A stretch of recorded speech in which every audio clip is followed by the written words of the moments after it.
Llegamos ya a las 8 de la mañana, cedemos el testigo a nuestros compañeros de Buenos Días Canarias, Pilar Romeu y Sacta Coronte. ¿Qué tal? Muy buenos días. Buenos días, Estíbaliz. Buenos días, compañeros de la Radio Canaria. Buenos días, Canarias. Nosotros les vamos a enseñar ya esa imagen de cómo viajaba un grupo de emigrantes en un ferry desde El Hierro hasta Tenerife. Lo hacían sobre unos asientos cubiertos con bolsas de plástico. Las imágenes han causado una gran indignación en redes sociales porque esto no se hace con otros pasajeros. La compañía admite que se utiliza un protocolo sanitario en este tipo de traslados, pero que el uso de los plásticos ha sido puntual.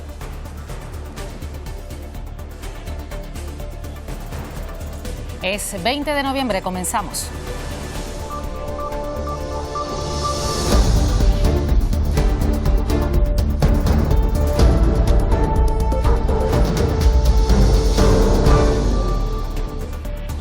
Encuentro entre Fernando Clavijo y el presidente de la Generalitat de Cataluña, Salvador Illa. Los presidentes han suscrito acuerdos de colaboración en turismo sostenible, migración o vivienda. El presidente de Canarias rechaza que Hacienda negocie el nuevo modelo de financiación de forma bilateral con Cataluña. Las grandes pantallas, como ven, de los cines Callao en Madrid han mostrado el talento canario y las ventajas del archipiélago para desarrollar proyectos audiovisuales. Unas imágenes que se han mostrado a representantes de 140 empresas y grandes nombres de la industria del cine y los videojuegos. El Gobierno ha presentado el plan Respaldo Autónomo, un paquete de medidas dirigida a estos trabajadores y que recoge, entre otras cuestiones, bonificar los gastos de guardería o pagar las cuotas en el caso de baja por enfermedad. Se cumplen hoy 50 años de la muerte del dictador Francisco Franco. Un día para analizar lo que supuso esa etapa para España y cómo caminó el país hacia la democracia. Hablaremos con Gustavo Socorro, director del Centro de Estudios Justicia y Democracia.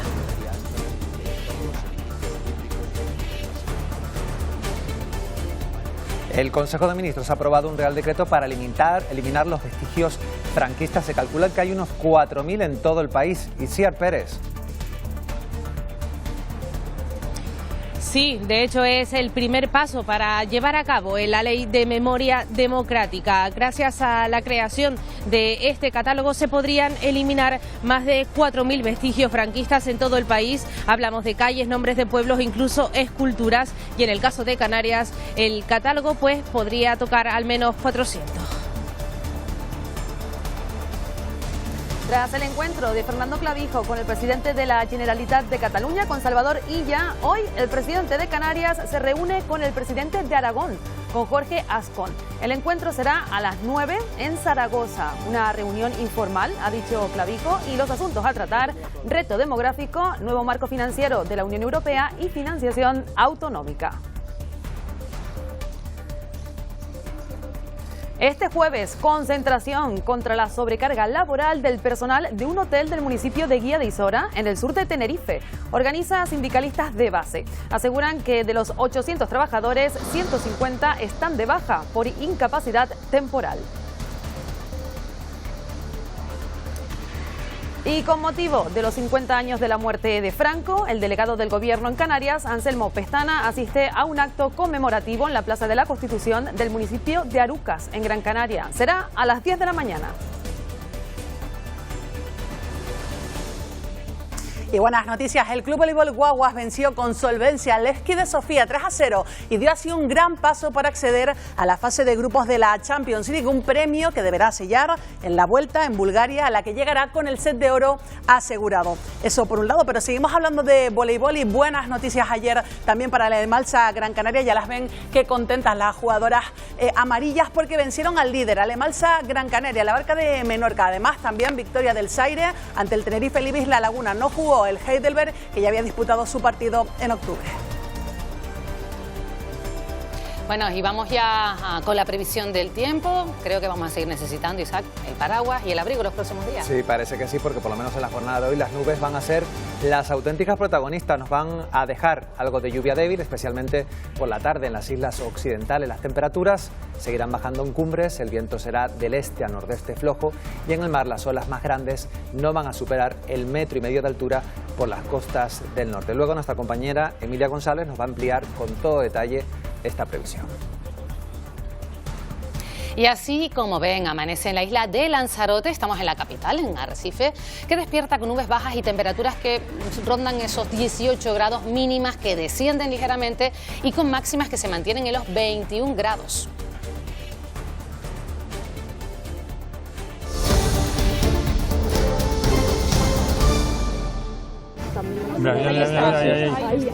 Esta, sí.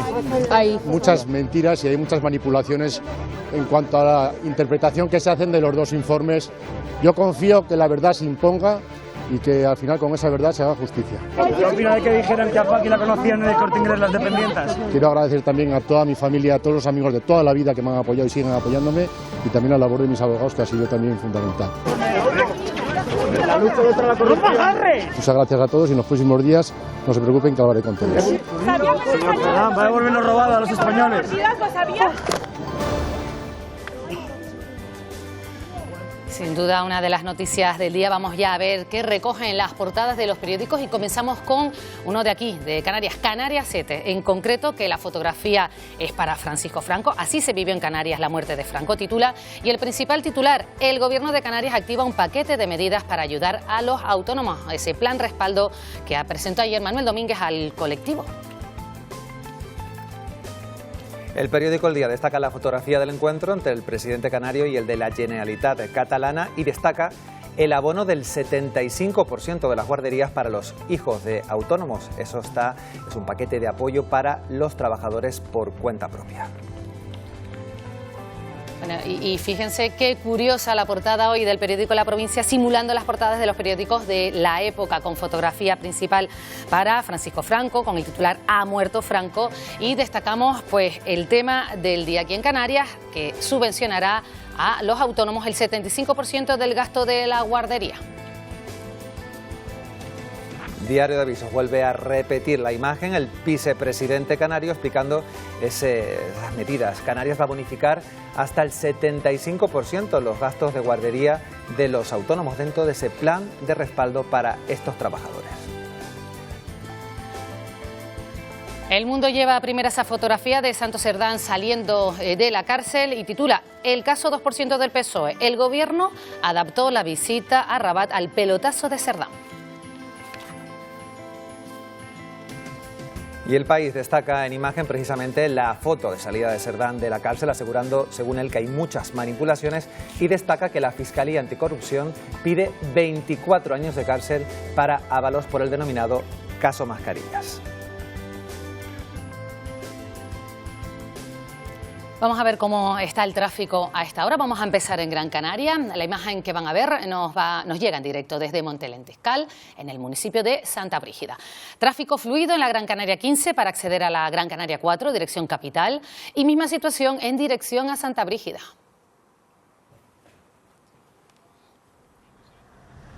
Y esto es Tenerife, la avenida Francisco Larroche en la capital. Tiene feña hasta ahora. Como ven, los coches circulan por esta vía con total fluidez.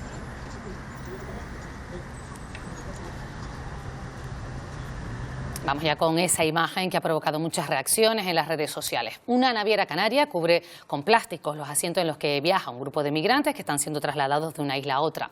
La empresa asegura que esto responde a un protocolo sanitario, pero que el uso de plásticos no es lo habitual. Esta es la imagen de uno de los traslados de migrantes desde El Hierro a Tenerife. La compañía Fred Olsen colocó plásticos para cubrir los asientos de estos pasajeros, mientras que el resto de butacas no los tenían. Es un gesto de discriminación absoluta. La naviera afirma que se trata de un protocolo higiénico-sanitario que se realiza desde hace años con personas rescatadas en el mar. Habitualmente se utilizan telas para cubrir los asientos, pero el día que se sacaron las fotos no las tenían y por ello utilizaron plásticos. Este protocolo también contempla que estos grupos de migrantes viajen en un lugar determinado del barco y utilicen unos baños específicos. Estas personas ya han sido filiadas, reseñadas, su ropa ya ha sido cambiada, ya han pasado por personal sanitario. No existe ni nos consta ninguna cuestión de salud pública que determine que unos asientos sean precintados. Otro hecho que se ha denunciado en redes sociales es este. Los migrantes entran y salen del barco por la zona de coches. Desde Fredolsen explican que es una práctica habitual con grupos numerosos. La crítica no es hacia una naviera en concreto, porque esta situación, recordemos que se ha producido en otros momentos también. Si tratamos a personas de una manera diferente, les estamos diciendo que son diferentes. Y me parece que eso tiene un peligro, porque ¿qué hubiese pasado si estas personas hubiesen sido unas personas mayores, personas con una discapacidad? La empresa también defiende que este protocolo está consensuado con Cruz Roja y la Guardia Civil. Sin embargo, tanto la entidad como delegación del gobierno desmienten su participación en estas decisiones. Y hablando de migración, la consejera del área, Candelaria Delgado, se ha referido a la desaparición de menores migrantes que están bajo la tutela del Gobierno de Canarias. Recientemente se ha llevado a cabo una operación policial que ha desmantelado una red de trata de menores con vínculos aquí en Canarias, también en Madrid y en Francia. De las afirmaciones que han salido en los medios, parece que no se trata de una red de trata, sino unas personas que vete a saber si ya desde el inicio del viaje ya estaba eso pactado. El presidente Fernando Clavijo insiste en que se debe respetar el REF, el régimen económico y fiscal de Canarias, en las negociaciones de un nuevo sistema de financiación autonómica propuesto por el Gobierno central. Y lo hacía tras reunirse en el Palau de la Generalitat con el presidente catalán, Salvador Illa, que ha confirmado que cumplirá la ley y acogerá a los menores migrantes que lleguen a las islas que le corresponden a Cataluña, pero que no recogerá a aquellos que rechacen otras comunidades autónomas. Clavijo anunció también que el próximo martes, en el Consejo de Ministros, espera que se aprueben las ayudas a La Palma que contiene el Decreto Canarias. El martes que viene debería ir porque si no, no se puede convalidar antes de que acabe el año, que son 30 días. Y si no se convalida, obviamente, pues asuntos como los 100 millones de La Palma, el 60% de descuento de IRPF, pues realmente no podrían llevarse a cabo, ¿no? En los sucesivos acuerdos de trasladar a menores, Cataluña siempre ha estado de acuerdo, ¿no? Él obviamente comparte que Cataluña va a asumir la cuota que le corresponda, lo que tampoco está dispuesto a asumir la cuota de que otros no quieren, ¿no? El principal riesgo que Canarias tiene en esa propuesta es que quieran introducir los recursos del régimen económico y fiscal, ¿no? Que es una ley del año de 1972 que ha tenido muchas modificaciones y que lo que hace es tratar de compensar la lejanía y la insularidad. Pues ya hay fecha, va a ser el 19 de diciembre cuando la exconcejal de Las Palmas de Gran Canaria, Inmaculada Medina, está llamada a declarar. La alcaldesa de la capital ha definido como responsable y generosa la dimisión de la concejala que está investigada en el caso Valca. Sin ni tan siquiera haber recibido la notificación ad personam, a ella misma, en la condición de investigada. Por tanto, yo tengo palabras de reconocimiento y de agradecimiento por la gestión que ha realizado y por la difícil decisión tomada, pero creo que realizada con mucho compromiso y pensando muy generosamente.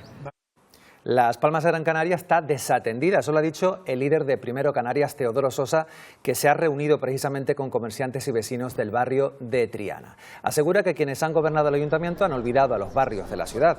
El todavía alcalde de Gáldar y vicepresidente del Cabildo no se pronuncia sobre si aspira o no a ser candidato en la capital de Gran Canaria, pero afirma que su modo de gobernar sería, eso sí, diferente. Y sobre todo transmitir que una ciudad no se construye con grandes proyectos, ni con la iluminación de Navidad, ni con el carnaval internacional, que todo eso es importante cuando tienes primero las calles limpias, cuando tienes la seguridad en las calles, cuando tienes los parques y jardines atendidos. Coger una baja por enfermedad o para cuidar de un familiar es casi una utopía para muchos trabajadores autónomos. De hecho, 8 de cada 10 consideran esencial poder mejorar las políticas de conciliación. El Gobierno canario quiere solucionar este problema con el Plan Respaldo Autónomo. Llevar un negocio y conciliar no es fácil, sino que le pregunten a la dueña de un salón de uñas y madre de 3, Cincia. Se ponen malos, tienes que atenderlos y a ver, es bastante complicado cuando tienes 1, cuando tienes 2 y cuando tienes 3. Y es que la falta de escudo social impide a los autónomos cosas básicas para otros trabajadores. ¿Cuántas veces hemos escuchado aquello de que un autónomo no se puede poner malo? Como cogerse una baja. Los datos están ahí, ¿no? Decía, a día de hoy un autónomo se pone de baja 3 veces menos que los trabajadores por cuenta ajena. Para tratar de paliarlo ha visto la luz el Plan Respaldo Autónomo. Cubrirá los 2 primeros meses de baja por enfermedad edad y sumará ayudas para padres y madres. El Gobierno va a ayudar para la contratación de quien le vaya a sustituir en su puesto de trabajo. Se sufragarán, por ejemplo, centros de día y guarderías. Muy probablemente sea una yo de las que pruebe esa ayuda. Para facilitar la vida a quienes tengan hijos o familia a cargo. Y hoy jueves se cumple medio siglo desde la muerte del dictador Francisco Franco, que controló el país durante casi 40 años. Su desaparición supuso el primer paso para la llegada de la democracia, que se consumó en el año 1978.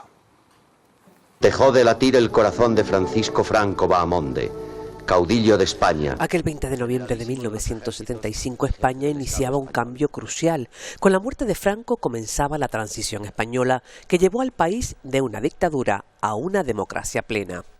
El fallecimiento de Franco conllevó el final de una dictadura militar que tiene miles de personas, miles de asesinados a sus espaldas, que se inició el 18 de julio de 1936 con la Guerra Civil Española. La dictadura terminó como empezó, que fue la de matando a personas, ¿no? Que queda proclamado rey de España. De acuerdo con la ley de sucesión de Franco, Juan Carlos de Borbón fue proclamado rey y comenzaron las reformas necesarias para democratizar el país y acabar realmente con la dictadura. Es propicio recordar el final de una dictadura que marcó la historia reciente de España, siendo uno de los episodios históricos más destacados de los últimos, digamos, 90 años, ¿no? En julio de 1976, el rey nombra a Adolfo Suárez presidente del gobierno. Para que las libertades en España sean realmente operativas. Uno de los momentos más significativos fue la legalización del Partido Comunista. En abril de 1977, 2 meses más tarde, se celebraban las primeras elecciones generales democráticas en España desde la Segunda República. Pues precisamente para abordar este asunto hoy nos acompaña en Buenos Días Canarias Gustavo Socorro, abogado y director del Centro de Estudios Justicia y Democracia. Le damos ya los buenos días. Señor Socorro, buenos días. Buenos días. Muy buenos días, muy bien hallado. Buenos días, Canarias. ¿Qué lectura podemos hacer así rápidamente de este aniversario, teniendo en cuenta esos discursos que últimamente parece que relativizan este periodo histórico en nuestro país? Pues básicamente ese argumento de relativizar este periodo histórico es producto del desconocimiento, de la ignorancia y de esa falta de haber vivido aquel periodo siniestro, oscuro, de ceniza que vivió España, ¿no? Y hoy en día, felizmente, disfrutamos de una democracia consolidada y hay que no solamente cuidarla, mimarla, sino revalidarla cada día, ¿no? ¿Y cómo vivió Canarias esa época de la dictadura?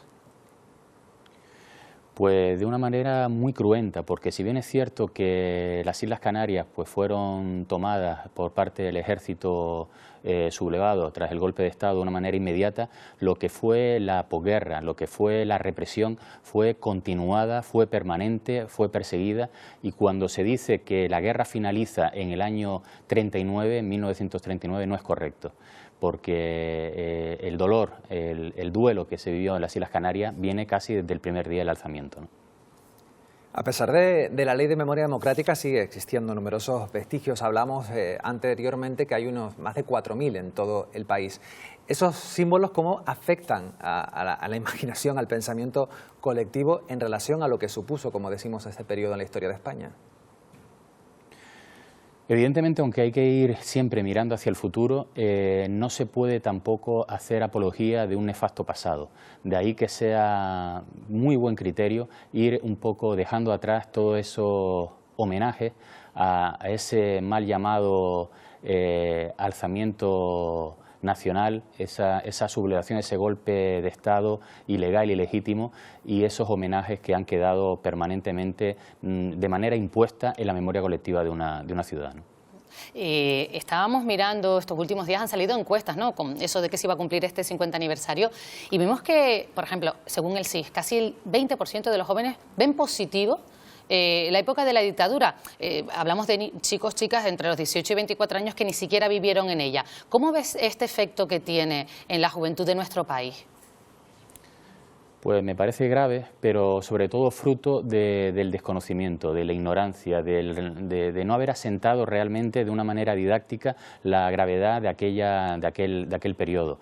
Uno de los aspectos que tenemos planteado desde el Centro de Estudio Justicia y Democracia sería asentar esa metodología pedagógica, no solamente ya en los jóvenes, en los adolescentes, universitarios, sino también en el profesorado, ¿no? Saber contar, saber que quede presente en cada momento aquel periodo nefasto. Y eso tiene que ser de una manera pedagógica, didáctica y a través de testimonios directos de quien lo sufrieron, ¿no? Sin duda. Y con el conocimiento de la historia, ¿no? Para evitar que se repita, ¿no? Señor Socorro, le pido por favor que se quede con nosotros porque nos vamos a ir con una compañera. Estábamos hablando precisamente antes de esos 4.000 símbolos franquistas que existen en España y que, bueno, algunos pues han sido retirados de instituciones públicas.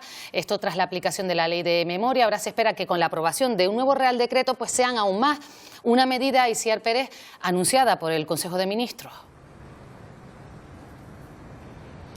Sí, muy buenos días, Pilar, buenos días, Canarias. Es parte de esa ley de memoria democrática y un primer paso para llevarla a cabo. Así se creará un catálogo donde se recojan todos estos vestigios y símbolos franquistas que están en el país. También recordamos, aquí en Canarias hay datados más de 400 y se espera que este catálogo esté finalizado antes de que acabe el año. Vamos a preguntarle sobre esto a Maísa Navarro.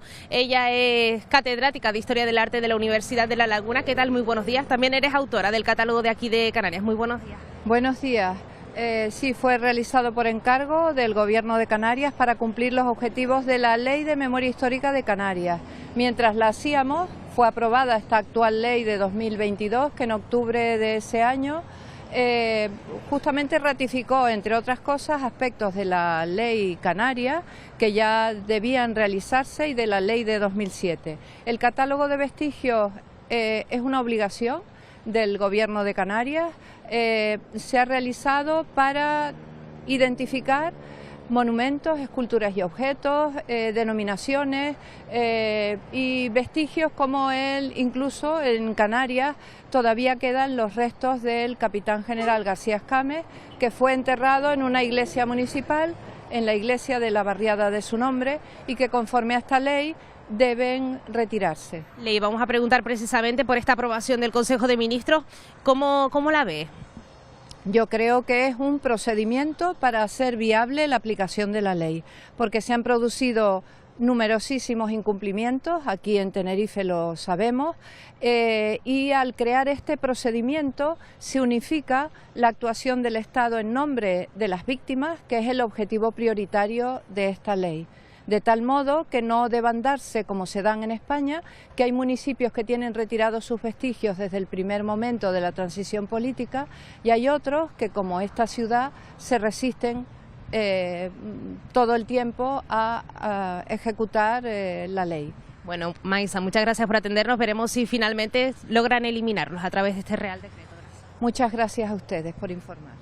Bueno, pues como ya ven, pues las asociaciones de víctimas del franquismo pues también ven con buenos ojos la aprobación de este Real Decreto. Estaremos muy pendientes a ver si ese catálogo finalmente pues se formaliza antes de que acabe el año y si también el Gobierno logra eliminar estos más de 4.000 vestigios franquistas de todo el país. Gracias, Itziar. Buenos días.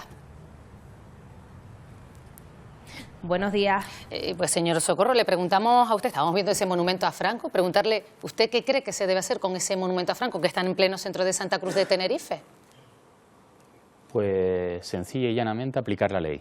Es decir, lo que no se puede es seguir banalizando de una manera torticera y maniquea la gravedad de lo que supone padecer un régimen totalitario.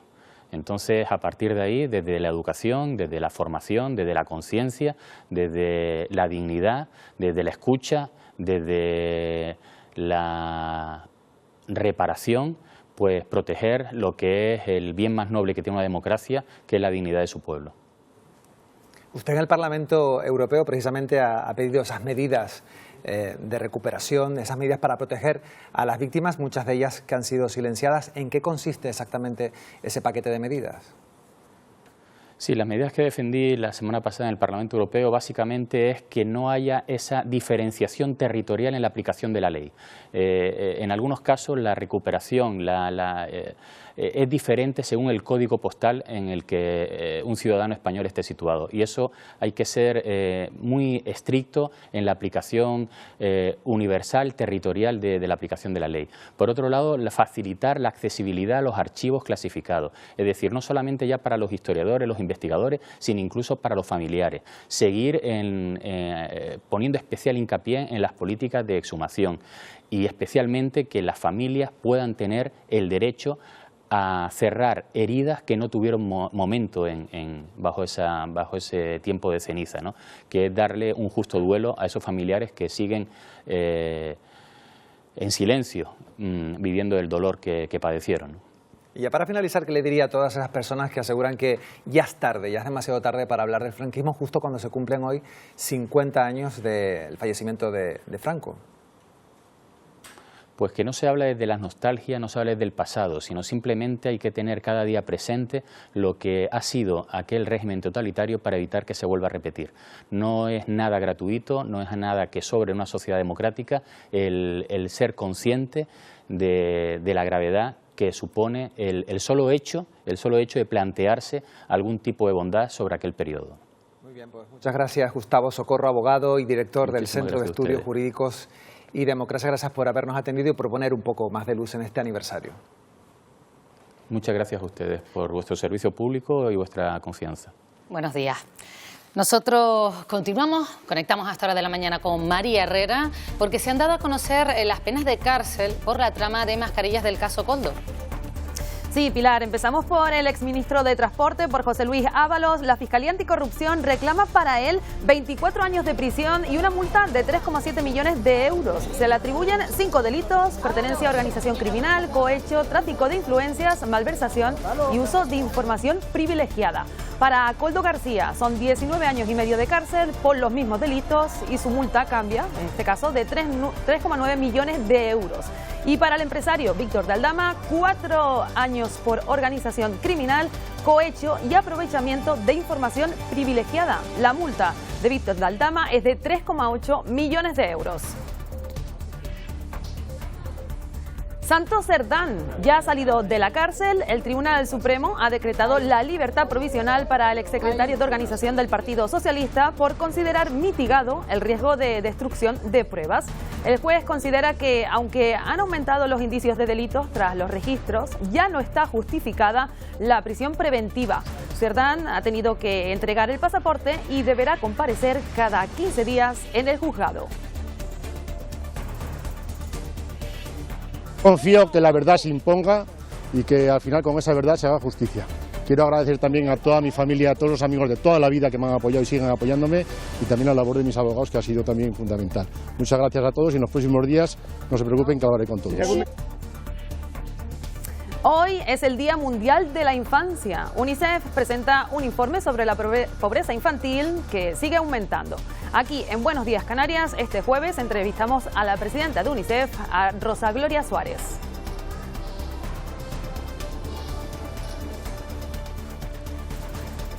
Son algunos de los asuntos de los que estamos pendientes también esta mañana, y conforme pues vayamos actualizando todos los temas y noticias los iremos contando aquí en Buenos Días Canarias. Muchas gracias, María. Pues bueno, ya tiempo de tertulia, tiempo para hablar de todas estas cuestiones de actualidad. Nos acompañan Juan Manuel Betancourt, Enrique Hernández, Hola, Carmen Vecino. Buenos días. Buenos días, ¿qué tal? Buenos días. Muchos temas de actualidad, ¿no? Y además hoy un aniversario que nos da para muchas reflexiones. Juanma, ¿cómo empezamos? Es como celebrar la muerte. A mí me resulta equívoco, me resulta un tanto equívoco desde que se planteó en su momento por parte del Gobierno Central una especie de calendario de conmemoración del final de la dictadura. Del inicio del camino hacia la democracia. Claro, pero nosotros no tenemos, por ese lado, o sea, los españoles no tenemos un 25 de abril. 25 de abril, la Revolución de los Claveles en Portugal, que fue un acto que acabó con una dictadura. En el caso de unos militares jóvenes y demócratas, ¿no? Nosotros tenemos la muerte del dictador. Yo creo que hay fechas mejores. Esa se celebra las primeras elecciones democráticas, por ejemplo, la ley de reforma política, que fue una ley del régimen para extinguirse a sí mismo, ¿no? Entonces, a mí me resulta un poco equívoco, y desde luego coincido mucho con una tribuna que hay hoy en el periódico Canarias 7 por parte de su director, de Francisco Suárez, que es explicar más que celebrar. Y me parece que esa es un poco como lo plantearía como preámbulo, los compañeros tienen muchas cosas que De hecho, yo decir. lo venía pensando, yo decía que se celebra hoy. Incluso cuando escuchaba la radio decía, me parece que eso está muy mal planteado. Está mal planteado, decía, hoy estamos celebrando la muerte. Bueno, sí, yo la celebro, y bailaría sobre su tumba toda mi vida, no tengan ninguna duda. Pero de verdad que me cuesta tragarme esa espina. Prefiero celebrar el Día de la Constitución. Muchísimo más, porque bueno, teníamos una Constitución. De todas maneras, aquí, independientemente de eso, me parece que hay cosas más profundas y más preocupantes ahora mismo, ¿no? Sobre todo que los institutos, de una parte y de la otra, hay pibes que ya están diciéndole a los profesores que a ver cuándo hablamos de Franco, sí. Porque tienen inquietud. Pero algunos para bien, ¿no? Claro, y otros que yo espero y confío que sea parte de la rebeldía circunstancial o de su edad, en fin, siempre está eso de decir, me voy con el malote, ¿no? Porque yo les mandaba 6 meses al franquismo. Y solo por apuntar que y entonces verían como no quieren repetir. Y si aquí lo estábamos hablando, ¿no? Que nos sorprendía con los datos del CIS, que casi el 20% de los jóvenes que ni siquiera ha vivido el franquismo lo ve como algo positivo. Claro, pero porque no tienen una referencia. Es que hemos hecho una transición formando mal a las nuevas generaciones. No les hemos explicado, o sea, o eres bueno o estás a favor mío o estás en contra, o tienes razón o no tienes razón. Yo creo que no estamos celebrando la muerte de Franco, estamos celebrando una transición de 2 etapas.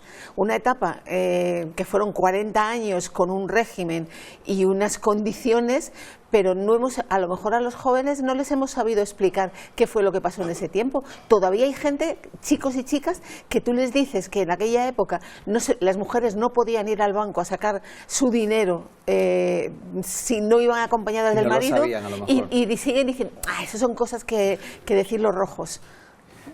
¿Querías apuntar algo? No, bueno, yo creo que es casi natural que también hay una encuesta en el periódico El País, que la franja de edad, en cuanto más jóvenes, el porcentaje de personas que dicen que que aceptarían un régimen autoritario, en abstracto, es mayor. Bueno, esto es porque no lo han conocido. Claro. 2 semanas en Nicaragua, 2 semanas en El Salvador, y la posibilidad de pensar, de decir pensar, de poder expresarte.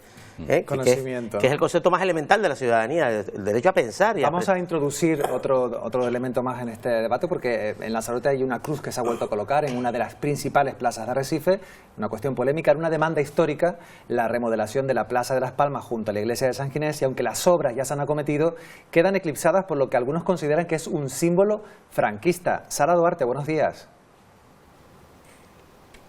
Buenos días Canarias. Eso es, durante años esta casa nosotros mismos nos hemos hecho eco de esa demanda vecinal que requería una urgente reforma de esta plaza, un espacio vital para la capital de Lanzarote, y aunque es cierto, esas obras ya se han acometido, pronto los vecinos y vecinas de la capital de Lanzarote podrán disfrutar de este espacio que tanto ansía. Eso ha quedado eclipsado por este monolito, por esta cruz que algunos consideran un símbolo franquista. Para hablar de ello está con nosotros Jorge Peñas, coordinador de Izquierda Unida en Lanzarote. Jorge, muchas gracias por atendernos. Cuéntanos, ¿cuál es su posición respecto a esta situación? Bueno, muy buenos días. Primero, solidarizarme con los compañeros de la casa y defender, como siempre, una televisión pública de todos y de todas.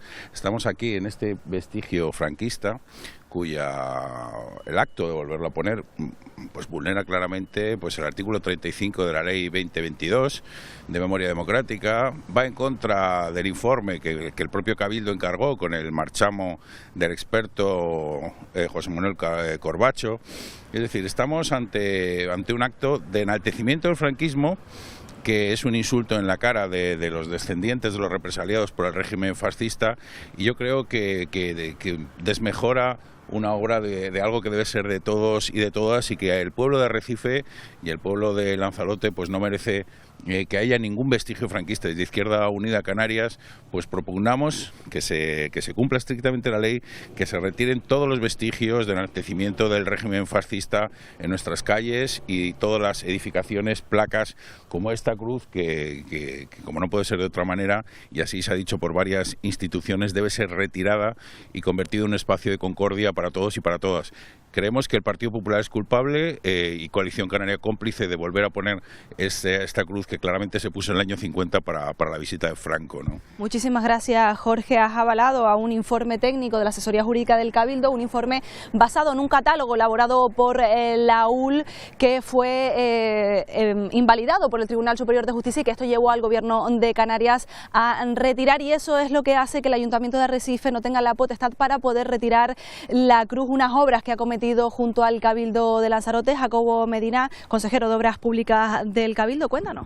Bueno, muy buenos días a todos. Pues lo verdaderamente importante y lo que hay que destacar es que el próximo día 28 firmaremos el acta de recepción de esta obra tan importante en la isla de Lanzarote, donde hemos mejorado la accesibilidad de esta plaza, que con eso es lo que me quiero quedar, lejos de los debates que podamos tener de cruz sí, cruz no. Lo que está claro que hoy por hoy este monumento y esta cruz no se encuentra en ningún catálogo aprobado por parte del Gobierno de Canarias con respecto a vestigios que pudieran darse. Por lo tanto, hoy por hoy lo que se ha hecho por parte de la Consejería de Obras Públicas del Cabildo Insular de Lanzarote es dar cumplimiento a un acta de una Junta de Gobierno local que establecía que podíamos actuar en el diámetro de la propia plaza, pero no podíamos actuar ni en la cruz ni en el propio monolito. La cruz se retiró hace unos meses de manera provisional, teniendo en cuenta los informes técnicos que decían que tenía que retirarla para preservarla, mantenerla en buenas condiciones.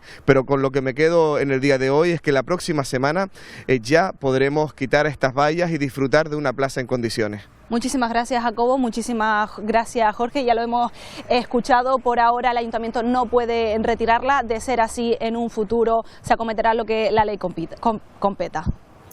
Muy bien, gracias, Sara. Pues bueno, la realidad es que hay una ley de memoria democrática. El Consejo de Ministros ha actualizado. Sí.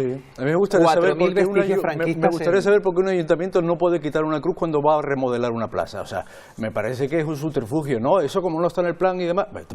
Pues si no está en el catálogo también te la puedes cargar. O sea, si no pasa nada. ¿Creen que es una excusa? ¿No les sirve a ustedes? Es una consecuencia de la traslación al combate político del presente de la memoria del franquismo, claro, que creo que es un error. Si convertimos el franquismo en un elemento de combate político del presente, al final estamos distanciando, nos estamos distanciando del debate cívico. Yo creo que la ley, yo no solo creo que haya que cumplirla porque es una ley en vigor, estoy a favor de cumplirla. En ejemplos obvios, el monumento a Franco Santa Cruz.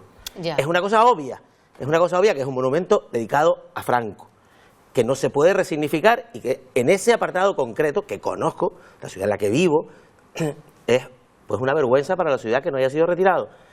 Luego hay otros elementos pues mucho más debatibles en el propio informe que elaboró la Universidad de La Laguna. La barriada de la Victoria. Hombre, la barriada de la Victoria hay que cambiarle el nombre. Es que ha sido resignificado por la de García Escame. Ahí entramos un poco en un elemento de debate donde igual una posición maximalista nos lleva a apartarnos del objetivo principal. Hay muchas ciudades canarias, Las Palmas de Gran Canaria, por ejemplo, que retiraron sus vestigios franquistas porque en su primera administración municipal, dirigida por el alcalde Manuel Bermejo, de Unión del Pueblo Canario, era una mayoría de izquierdas y sin necesidad de ninguna ley, como dice Enrique, quitó lo que había que quitar. Esto en Santa Cruz no ocurrió, bueno, porque los ciudadanos eligieron una mayoría de otro signo y es una asignatura pendiente que la ley intenta corregir. Y me parece que si nos centramos en lo esencial, podríamos encontrar un punto de acuerdo muy importante entre las fuerzas políticas. Es que es lo que tú dices, lo esencial, perdona, lo esencial te permite llegar a un punto de acuerdo. Pero ¿cuál es el problema? El problema es que la mayor parte de los vestigios franquistas, de los monumentos, de las denominaciones que se han prolongado en el tiempo, la gente no sabe qué significan. El monumento a Franco, yo cuando vine a vivir a Santa Cruz, cada persona que le preguntaba qué era eso, me decía una cosa distinta. No hay discusión. ¿Me entiendes? Entonces, ¿cuál es el problema? El problema es que yo creo que lo que hay que es trasladar a la ciudadanía el verdadero origen de esos monumentos, su verdadero significado, y luego a lo mejor, pues sí, hacer que la ley de la memoria histórica se cumpla de una santa vez. Lo estábamos comentando antes porque 50 años después vemos discursos de los jóvenes, ¿no?, que apoyan el franquismo en las calles, también lo vemos en las redes sociales. Lo decíamos, según el CIS, pues más de un 18% frente a la mayoría que simpatiza con valores democráticos. Bueno, uno de los motivos, según voces expertas, es la desinformación de la que estábamos hablando aquí, pero no es la única. Vizcaíno y León pasaron 3 años en la cárcel durante el franquismo por participar en una asamblea obrera en Sardina del Norte, Gran Canaria. Yo me pasé toda la condena en Soria, como yo había sido anteriormente condenado me mandaron directamente a primer grado, que era, digamos, la más represiva de todas, ¿no? Nos sacaban de madrugada, nos amarraban en cuclillas con una madera dándonos golpes y tal, y yo me metí los pantalones y mamá, fue tremendo aquello. Tienen su opinión sobre los jóvenes que simpatizan con el franquismo, el 17%, la mayoría hombres, según el CIS. Me produce una tristeza enorme. La extrema derecha lleva ya a nivel global ejecutando, digamos, campañas muy fuertes, utilizando las redes sociales fundamentalmente para, bueno, pues para generar toda una serie de ideas y de valores que canalicen los malestares que están hoy, digamos, afectando directamente a la población joven, ¿no? Malestares como la incertidumbre. Lo que toca ahora es que todos los demócratas defender lo que tenemos, la democracia, olvidando un poco de los partidismos. Tenemos que seducir a ese estudiantado y solo podemos seducir con la mayoría social. Y les vamos a enseñar ahora cómo el Ministerio de Memoria Democrática ha querido conmemorar el 50 aniversario del inicio, podríamos decir, de la transición hacia la democracia tras la muerte de Franco, a través de un vídeo que han compartido en sus redes sociales, este que están viendo, bajo el lema 50 años de España en libertad.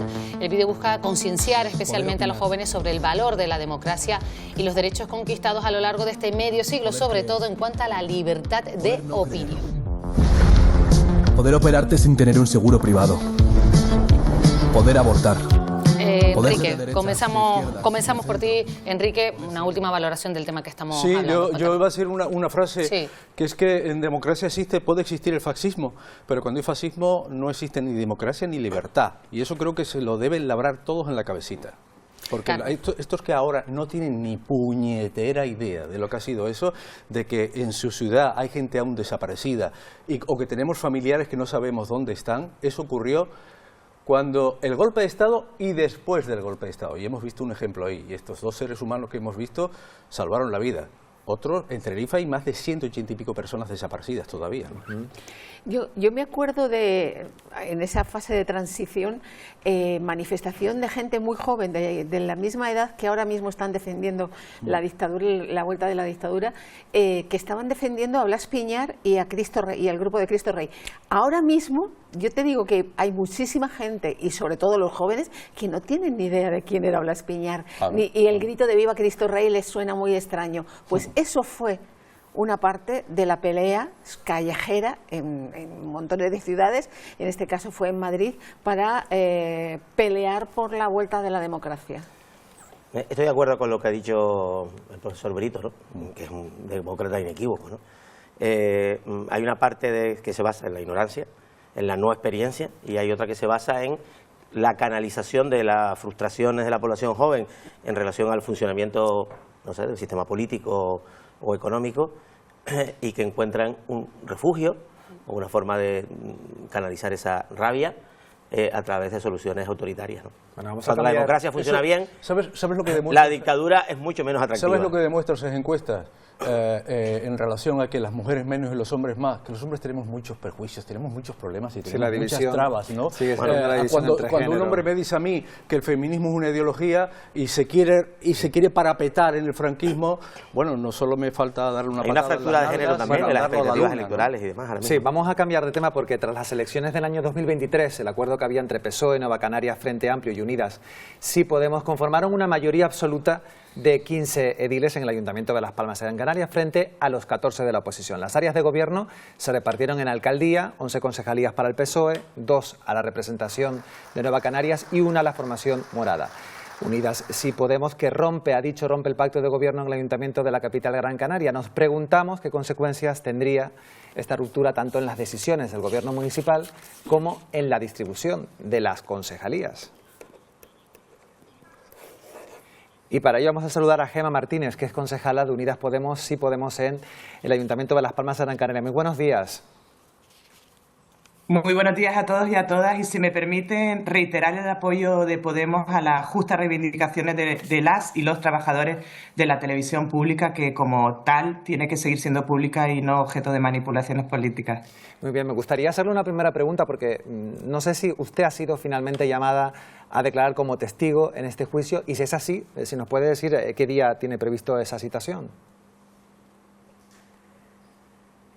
Les oigo regular, pero sí, ayer nos llegaron las citaciones. Efectivamente, en mi caso he sido llamada a declarar como testigo y esas declaraciones se producirán en los primeros días de diciembre. Señora Martínez, ¿qué tal? Muy buenos días. Un ambiente complicado, estos últimos meses en el Ayuntamiento de Las Palmas de Gran Canaria, con ese caso Valca. Y precisamente, usted, corríjame si me equivoco, todo está centrado tras la dimisión de Inmaculada Medina. Estamos hablando de eso, lo hemos hablado aquí en tertulia, pero está centrado en el área de parques y jardines, que precisamente usted es quien la lleva desde el año 2023, después de lo ocurrido. ¿Usted ha notado, cuando tomó las riendas de esa concejalía, que había algo que no cuadraba? Nosotras efectivamente pedimos expresamente el área de parques y jardines porque lo queríamos unir al tema de sostenibilidad y medio ambiente para darle coherencia a toda la política verde. En el año, justo en junio del año 23, en ese momento nosotras, como hacemos siempre, para empezar una gestión eficaz, revisamos todos los contratos y en ese momento surgió el contrato del suministro de agua de riego, porque estamos hablando siempre de agua de riego en la zona de Tamaraceite, que se estaba prestando por parte de una empresa de un particular, y nos llamó la atención habiendo una empresa pública en Malsa. Entonces lo que después de estudiar el contrato, es un contrato que llegaba a término en el año 25, lo que hicimos fue hablar con la empresa de esta persona y decirle que cuando el contrato llegase a término, que nosotras como ayuntamiento, como partido que apuesta por lo público, íbamos a utilizar a la empresa mixta que tenemos de aguas, que es Emalsa, y efectivamente se le avisó en tiempo y forma a esta persona y ahora mismo el ayuntamiento está suministrando a través de Malsa el agua de riego de la zona de Tamaraceite y La Galera. Lo que está claro es que hay un cierto revuelo en el Ayuntamiento de Las Palmas de Gran Canaria. Ayer había ese pleno para pedir la reprobación de la alcaldesa. Yo no sé si ustedes pueden garantizar a día de hoy la continuidad en el pacto, porque anteriormente también se había amenazado con romperlo si no existía una transparencia total. Es que ahora estamos hablando de un caso de posible corrupción, por supuesto, respeto absoluto a la presunción de inocencia siempre y a los tiempos de la justicia, y nosotras efectivamente iremos a declarar. Estamos recabando toda la información que nos han pedido desde los tribunales.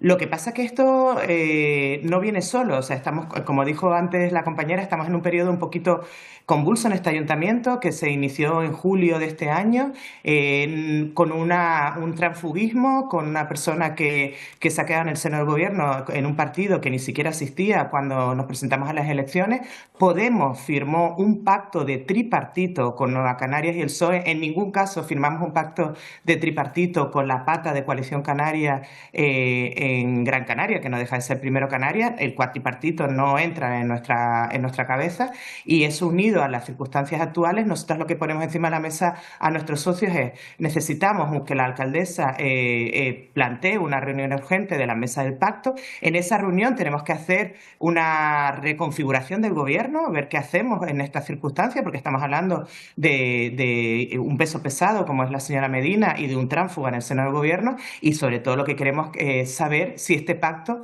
va a seguir siendo útil para la ciudadanía, porque para nosotras estar en política es ser útiles para la ciudadanía, y no hay nada más útil para la ciudadanía en estos momentos que hablar de vivienda. Por eso nosotros vamos a poner encima de la mesa del pacto una serie de medidas en materia de vivienda, que es la emergencia real que tiene nuestra ciudadanía en estos momentos, un decálogo de medidas aterrizadas a la realidad municipal, y en ese momento estudiaremos con los socios cuáles son sus perspectivas que tienen en mente, y a raíz de esa reunión Podemos decidirá si el proyecto está agotado o si aún sigue siendo una herramienta útil, como decía, para cambiar la vida de la gente. Eso es clave. No nos vamos a quedar aquí si no somos capaces de llevar a cabo medidas de progreso. Muy bien, pues esperaremos a ver cómo se resuelve toda esta situación. Gemma Martínez, concejala de Unidad Si Podemos en el Ayuntamiento de Las Palmas de Gran Canaria. Gracias por atendernos. Buenos días. Muchísimas gracias. Buenos días. Situación convulsa en la capital. Es completamente legítimo lo que ha dicho. Quiero decir, desde el punto de vista, siendo una de las piezas del pacto, aprovechar que el Pisuerga pasa por Valladolid para decir: ahora voy a apretar las tuercas, los tornillos, y vamos a hablar de lo que realmente quería hablar durante toda esta legislatura pasada, que era la de la vivienda. Y ahora, como estás colgando del hilo cada vez más fino, ahora lo voy a hacer. Lo otro sería un suicidio. Salirme del gobierno sería un suicidio. ¿A cuánto estamos de las elecciones? ¿Qué voy? ¿Al dique seco? se pasa mejor una campaña electoral estando dentro que fuera de un ayuntamiento. En la calle hace mucho frío. Y me parece muy bien, oye, hay que presionar, hay que pedir una mesa del pacto y todas esas cosas, lógicamente. Pero no nos vayamos a engañar aquí con los titulares fáciles, digo, y es mi opinión, obviamente, por eso estoy aquí, ¿no? No, me refiero que es que en la calle hace mucho frío y salir del gobierno es muy duro y tienes que pensártelo muy claro. Es cierto que, como dice Enrique, que estamos ahora mismo a poco de las elecciones y que es difícil, sobre todo porque lo primero que se plantea ahora mismo la gente es ¿y quién va a coger esas 24 millones de euros que hay por ahí zascandileando y de los que con los que podemos jugar para tener cosas a favor nuestra? O sea, están preguntándote por el caso Valca, estás preguntándote por el tema de irregularidades y dices tú que ahora lo que quieres es la vivienda. Sí, la vivienda todo el mundo sabemos que es urgente y que es imprescindible para la ciudadanía, pero también está lo otro. O sea, no podemos cambiar de tema alegremente. Bueno, esta situación de inestabilidad que tiene el grupo de gobierno creo que lo que propicia es un reposicionamiento de las fuerzas políticas, en este caso de Podemos. Yo no me parece tan inverosímil que abandone el grupo de gobierno, ¿no? Y luego y que se quede con no lo sé, Vox, con el PP en la oposición. No lo sé. En su caso ya no habría mayoría de gobierno, pero tampoco habría mayoría alternativa. Y una ciudad se puede gobernar perfectamente en minoría, sí, quizás con presupuestos prorrogados, pero bueno, presupuestos prorrogados ya lo hemos visto. Quedarían 14 en más sitios y bueno, la ley de grandes ciudades ofrece enormes oportunidades a la toma de decisiones vía Junta Local de Gobierno, con lo cual yo creo que simplemente hay un reposicionamiento político en Gran Canaria con diferentes episodios, sobre todo el más importante, el surgimiento de Primero Canarias, que ha sido citado por Gemma Martínez, ¿no? Que lógicamente es un terremoto en el ámbito del nacionalismo, y creo que en esa lógica están las fuerzas políticas. ¿Irá Podemos con Nueva Canarias en 2027? No es imposible. Una pregunta que no lo sabemos. ¿Irá Primero Canarias con Coalición Canaria? Parece que sí, parece bastante evidente, ¿no? Entonces, bueno, hay un reposicionamiento político que coincide además con esta circunstancia desagradable, sin duda. Y esta de la no deja de ser una oportunidad política para salir en los medios y en la telecanaria y hablar. Hombre, eres el grupo más pequeño y cuando existen estas cosas tú también te conviertes en un llavín, ¿no? Entonces, oye, hay que decirle a tu electorado que aquí estoy. Para, como decía ella, hablar de vivienda ahora, que es lo que toca. Sí, por ejemplo, para hablar de vivienda, o porque, hombre, me tengo que posicionar, sobre todo porque vengo de un electorado, un electorado basado en los círculos, ¿no? Donde se supone que todo va a escrutinio. Gemma Martínez siempre habló de vivienda, incluso cuando era candidata a la alcaldía, de soluciones que son muy intervencionistas, que son cuestionadas, defendidas, como el tanteo y retracto, por ejemplo, a la hora de conceder licencias para nuevas viviendas privadas, ¿no? Que obligan a algún porcentaje sea asignado a vivienda asequible, etcétera. O sea, tiene una posición pues que seguramente es más intervencionista que la que defiende el grupo de gobierno. Pero bueno, es normal, es legítimo, ¿no? Gemma Martínez también sabe que en el Ayuntamiento de Las Palmas, además de vivienda, necesitamos hablar de limpieza, o sea, necesitamos hablar Ayer se habló en el pleno, problemas de empleo muy serios dentro del Ayuntamiento. Va a tener que ir como testigo en este caso. Recordamos que ella tomó las riendas de la Concejalía de Parques y Jardines, que precisamente es la que está en el objetivo dentro del caso Valca, que habla de presuntas irregularidades. Le toca, porque es la titular, y si es la titular le toca hablar, ¿no? Y tendrá que responder las preguntas al fiscal y demás. Oye, yo estaba allí, sí, usted que vio, que no vio, pero es que le toca, algo raro, que le toca. En un proceso judicial te va a tocar. La cuestión de los sobreprecios de los contratos, que es básicamente la madre de las madres. ¿Qué les parece que Inmaculada Medina, antes de que se abra juicio oral, haya cogido y haya dicho... Parece correcto, seguramente forzado por una situación un poco política, por intentar, bueno, pues no afectar aún más al grupo de gobierno y al grupo socialista en concreto, me parece, bueno, correcto. Lógico, lo peor, la peor estrategia política es engancharte y eso al cargo, y eso lo hemos visto en este país, que funciona muy mal. Estábamos viendo antes, repasando las portadas de los periódicos, y los nacionales, aparte de con la muerte de Franco, se centran en lo que ha ocurrido con Santos Cerdán, que ya está en la calle. El Tribunal Supremo ha decretado la libertad provisional para el exsecretario de Organización del PSOE por considerar ya mitigado el riesgo de destrucción de pruebas. El juez considera que aunque han aumentado los indicios de delito tras los registros, ya no está justificada la prisión preventiva. Cerdán ha tenido que entregar el pasaporte y deberá comparecer cada 15 días en el juzgado. Confío que la verdad se imponga y que al final con esa verdad se haga justicia. Quiero agradecer también a toda mi familia, a todos los amigos de toda la vida que me han apoyado y siguen apoyándome, y también a la labor de mis abogados, que ha sido también fundamental. Muchas gracias a todos y en los próximos días no se preocupen que hablaré con todos. Cerdán, que confía, Carmen, en que la verdad se imponga. Sí, y que ha lanzado un mensaje subliminal que está recogido en todos los medios acerca de qué dice lo que hay dentro de esa carpeta roja que ha sacado en la mano de la prisión. Dice, serán los papeles que el PSOE no quiere que salgan. Bueno, es una situación compleja. Bueno, al salir él ha dicho que lo que ha habido ha sido muchas manipulaciones. Se han manipulado los informes de la OCU. Qué curioso, ¿no? O sea, no cuestiona que el informe de la OCU sea verdad o mentira, sino cómo se ha torticeramente recondicionado y leído esos informes. Bueno, a mí es que de la OCU me resulta imposible decir nada ahora mismo, porque he visto el juez al fiscal y he visto un informe manipulado. He visto unas declaraciones que no me extraña al final que la UCO no quisiera que se retransmitiera eso en directo, o sea que no voy a decir nada de este informe de la UCO. La UCO está trabajando por otro lado también con otros asuntos del Partido Popular, precisamente con las mascarillas. El tema de la pandemia nos ha dejado toda esta epidemia y bueno, el juez ha considerado que este hombre no se va a fugar, que estará fuera y seguimos. Es que, vamos a ver, hay tanta literatura sobre este asunto y tantas cosas que nos han sorprendido en la historia de este país y del periodismo. ¿Cómo quedan finalmente los casos? Sí, pero bueno, se está hablando ya del caso del 2% del PSOE por las comisiones que cobraba presuntamente la primera, la trama. La puesta en libertad es impecable, ¿no? En la medida en que ya no hay riesgo de destrucción de pruebas porque los informes y las pesquisas realizadas, la sede de acciones y demás. Ha estado casi 15 meses en la cárcel. 5 meses, perdón. Por eso, bueno, el límite es 6, ¿no? Sí. El límite es 6. Vale, bueno, eso es punto 1, ¿no?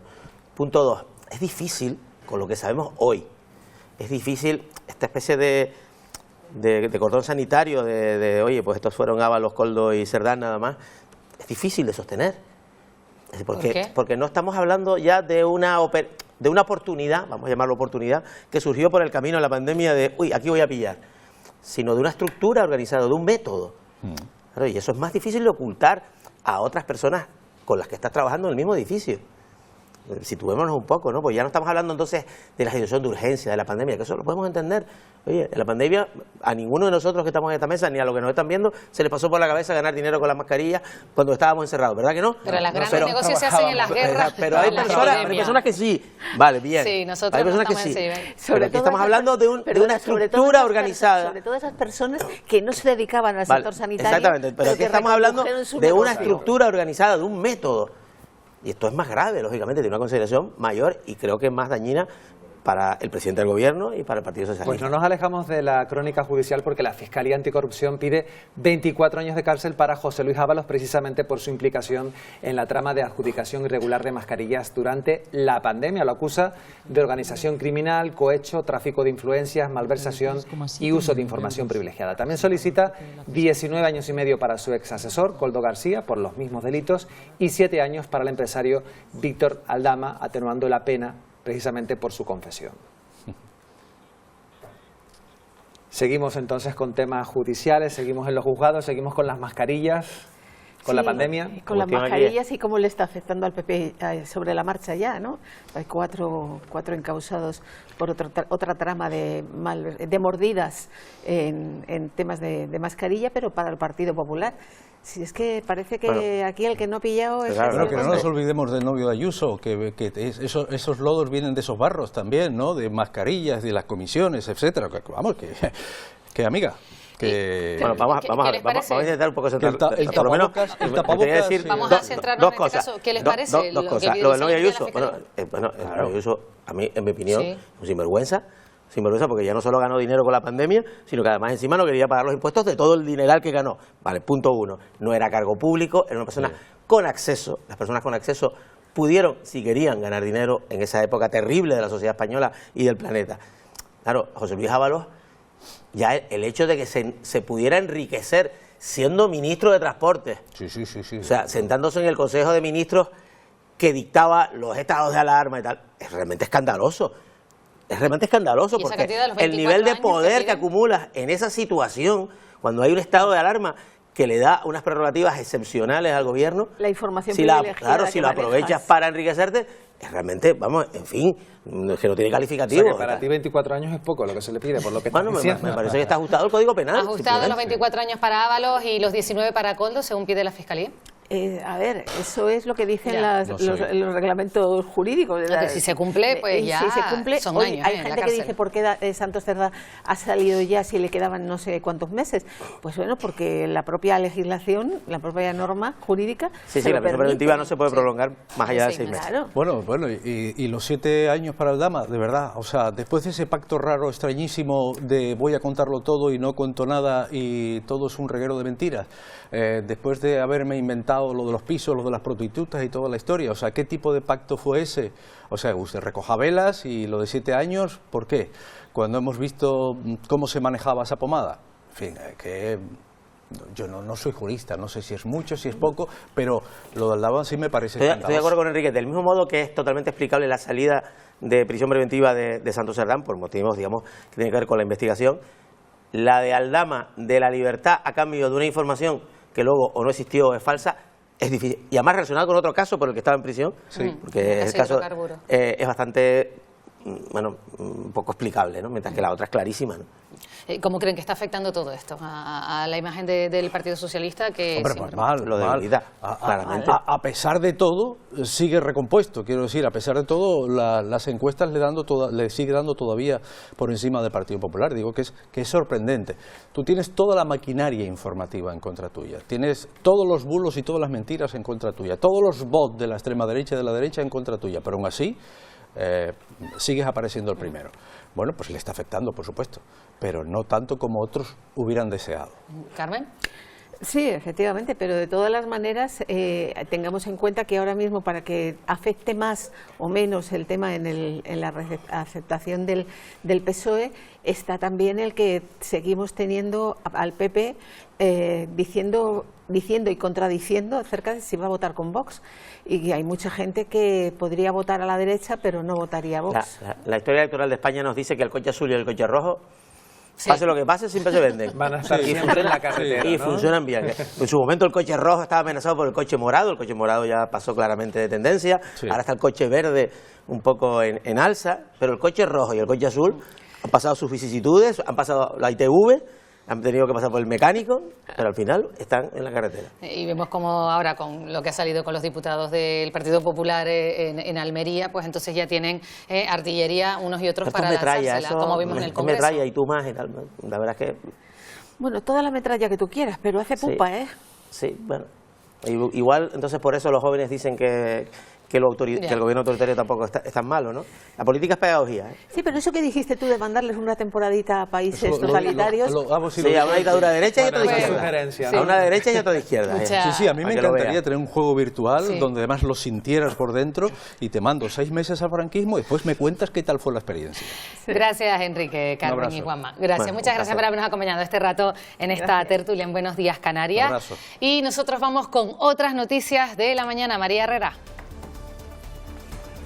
Sí, Pilar, y tenemos que hablar de la activa aquí en el archipiélago. Antolín Goya, hasta ahora coordinador general a nivel estatal de los estibadores portuarios, pasa a ser el nuevo coordinador general a nivel europeo. Ha hecho un llamamiento a reforzar la unidad frente a los retos y la amenaza de la automatización en los puertos. Goya ha contado con el respaldo unánime de los cerca de 300 delegados sindicales que acudieron al Congreso que se celebró en Francia en representación de una decena de países.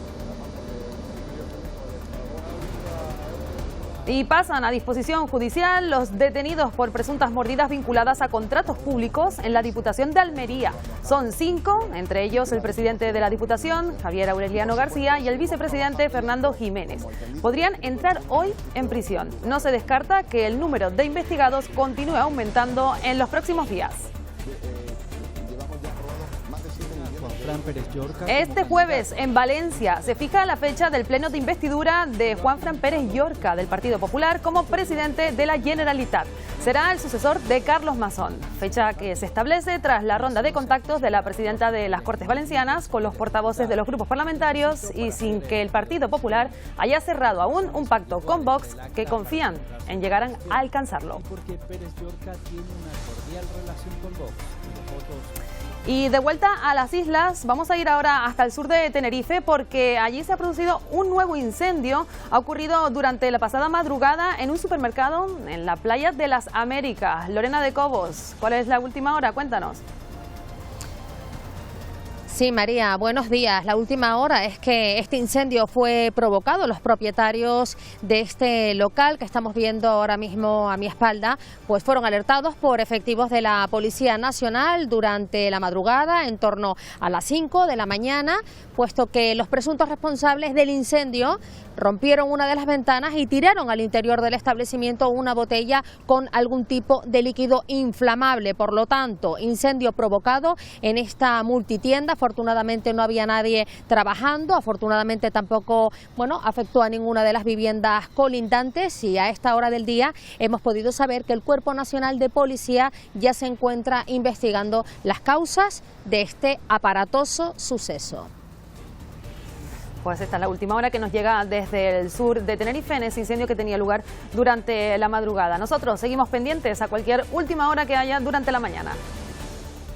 Bueno, pues muchas gracias, María. Nosotros vamos enseguida a hablarles de deportes. Parece que, Fati Félez, muchas y muy buenas noticias, al menos en voleibol, ¿no? Sí, así es, Isaac. Pilar, muy buenos días. Además, las celebramos esas buenas noticias porque el Club Voleibol Guaguas venció ayer con solvencia al Levski de Sofía 3-0, dando así un gran paso para acceder a la fase de grupos de la Champions League, un premio que ahora van a tener que sellar en la vuelta en Bulgaria, a la que llegan con el set de oro, eso sí, asegurado, y con el resultado cosechado, como decimos ayer, en el Gran Canaria Arena. En unos minutos se lo vamos a contar todo en detalle. Antes hacemos una pausa para la publicidad.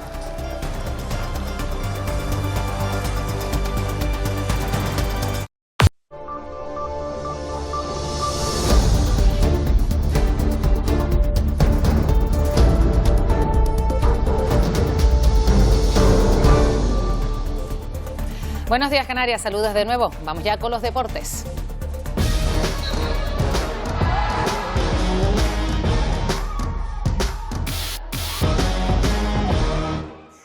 Y los empezamos con buenas noticias. Paso de gigante del Club Voleibol Guaguas. ¿Qué tal? ¿Cómo están? Muy buenos días, Canarias, que venció con solvencia al Levski de Sofía 3-0 y dio un gran paso para acceder a esa fase de grupos de la Champions League, un premio que ahora deberán sellar en la vuelta en Bulgaria, a la que llegan con el set de oro asegurado y con el resultado cosechado, como decimos, en el Gran Canaria Arena, donde vencieron por 25-17, 25-23 y 25-18. El encuentro de vuelta se disputará el próximo miércoles 26 de noviembre a las 6 de la tarde, hora canaria. Un partido muy difícil, ellos tienen un gran equipo, tienen jugadores que han jugado en Italia, en Rusia, en todos lados, y de verdad que nos esperábamos un partido difícil, ha sido un partido difícil, y pasa que nosotros hemos estado a un gran nivel y sabemos que es un paso solamente. No, hice lo mío para ayudar a la victoria del equipo, creo que hicimos un gran partido, es una serie de 2 juegos, este es el primero, el decisivo es el del miércoles que viene, así que nada, contentos por cómo jugamos y por la victoria sobre todo. No se trata solo de ganar, se trata de sentir, saltar y luchar. Porque en la cancha se juega con el alma. Bueno, como están viendo, calienta el Cisneros su próximo encuentro en casa dentro de la competición doméstica, la Superliga, que en esta jornada deja solo encuentros en casa para los 3 representantes canarios en esa competición, con los tinerfeños recibiendo al Tarragona, el bus líder San Roque al grupo Erce Soria y el Guaguas al Manacor, todos los partidos el sábado. Más voleibol, ayer hubo jornada intersemanal en la Liga Iberdrola con derbi canario. El Zaire recibió al Tenerife Libis La Laguna en un disputado encuentro que se marchó hasta el 5º set. Era un partido clave para las aspiraciones de ambos equipos, que se terminó llevando el Zaire por 3-2, lo que les permite recortar distancias en esa zona alta de la clasificación con respecto al propio Tenerife Libis La Laguna.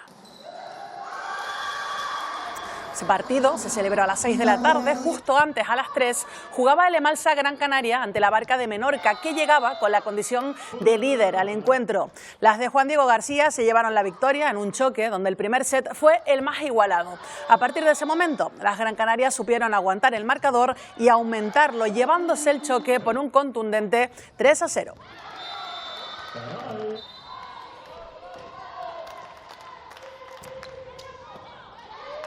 Bueno, esos que les hemos contado eran encuentros correspondientes a la 7ª jornada liguera. El Heidelberg jugó ese partido, desatando hace tiempo, el 9 de octubre, al adelantarlo y ganarlo ante el Fil Alcobendas por 3-0. También hubo ayer choque de waterpolo en la piscina Sidalio Lorenzo. Las guayotas del Echeide recibían al Cataluña. Era la 6ª jornada que debieron jugar el fin de semana, pero fue aplazada por los partidos que se disputaron en la Conference Cup en Italia. Allí ganaron los 3 que jugaron y en Liga, eso sí, no acaban de arrancar y no han conseguido sumar aún victorias.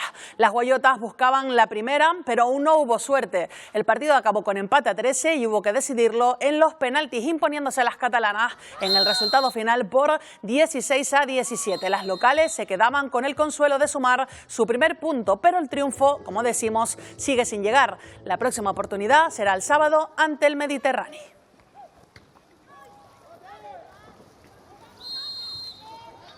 Vamos con más fútbol. El Real Madrid, con ella, con la canaria Misa Rodríguez en la portería de titular, perdió anoche por 2-1 ante el Arsenal inglés, con la delantera Alessia Russo como verduga al anotar los 2 tantos británicos. Hoy juegan el Atlético de Madrid y el Barça. Y vamos ahora con nuestro máximo representante femenino, con el Costa de Tenerife, un equipo que, como les hemos venido contando, no termina de encontrar el camino del triunfo como local. El domingo llegará el 6º intento de este curso en la Liga F frente al segundo clasificado, el Atlético de Madrid. Así lo ve la guardameta venezolana Nay Cáceres. Creo que al final estamos queriendo ganar en casa y se nos está resistiendo, ¿no? Esperemos que el plan de partido del entrenador y del cuerpo técnico sea nuevamente para querer ganar y al final pues conseguir esos 3 puntos en casa que tanto nos está costando. Y vamos con el Club Deportivo Tenerife, que visita mañana las Arenas de Guecho. Lo hará a partir de las 5:30 de la tarde y con Televisión Canaria en directo. Veremos si Álvaro Cervera vuelve a recurrir a Fabricio, al brasileño, en el centro del campo, como la pasada jornada, donde se estrenó como titular. Primera titularidad en casa con asistencia de gol y MVP incluido. Mejor combinación imposible para el mediocentro brasileño, que vive su mejor momento. Mi sueño siempre fue jugar en Tenerife y me sentía tan bien el sábado con nuestro equipo. Creo que el equipo general se sentía tan bien jugando y estaba disfrutando muchísimo. Fabricio siente mucho los colores del Club Deportivo Tenerife y explicó el porqué. Hay un equipo en Brasil que mi padre es muy aficionado y yo siempre fui muy aficionado. Entonces tenía los mismos colores que Tenerife. Entonces cuando llegué aquí y aviso los colores de Tenerife, me encantó. De cara al próximo encuentro, sabe que el equipo tiene que salir con determinación, equipo hacia adelante y enfrentarlo lo mejor posible. Se siente cómodo jugando de mediocentro, pero tiene un mensaje para Álvaro Cervera. Que él sepa que yo siempre voy a estar aquí trabajando duro para que cuando yo salga al campo yo voy a dar mi mejor siempre.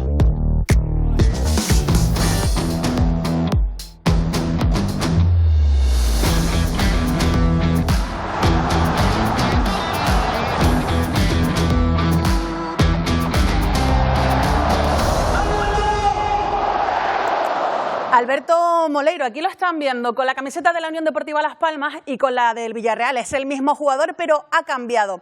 Con la amarilla del conjunto insular era más asociativo, ahora es un goleador nato. Por ejemplo, es el Pichichi del submarino amarillo. Al final en Las Palmas a lo mejor me centraba más en jugar bonito o en jugar bien para mí, pero bueno, me ha cambiado un poco el concepto de jugar bien y pienso que hay que ir hacia adelante cuando recibo el balón. En Las Palmas la cifra de 6 goles que hice el año pasado, intentaré superarla este año y ya indicará que voy en progreso ascendente. Es un sueño más que otra cosa. La verdad que pienso que es muy difícil ir, pero bueno, estar en boca de eso ya dice que estoy haciendo las cosas bien. Y la Vuelta Ciclista a España en su próxima edición no va a pasar por Canarias. Las principales instituciones de Gran Canaria y Tenerife han confirmado que se desmarcan de esa opción. En el caso del Cabildo de Gran Canaria, aseguran que no se destinará dinero público a un evento en el que participa un equipo israelí, el Premier Tech, ahora rebautizado como Cycling Academy y bajo la bandera de Canadá. No podemos ser cómplices del genocidio y no podemos, digamos, que amparar una vuelta. Ya nos hubiese gustado, ¿verdad?, porque hicimos todo lo posible para que fuera así, que generara también momentos de crispación, de enfrentamiento. Por su parte, el Cabildo de Tenerife también se desligó de la posibilidad de que una de las principales pruebas de ciclismo del mundo pase por la isla. En este caso, por el elevado coste, 7 millones de euros que tendría que afrontar al descolgarse el Cabildo de Gran Canaria. Durante las semanas previas se barajaron opciones como una etapa en el entorno del Teide e incluso que la vuelta terminase en Canarias.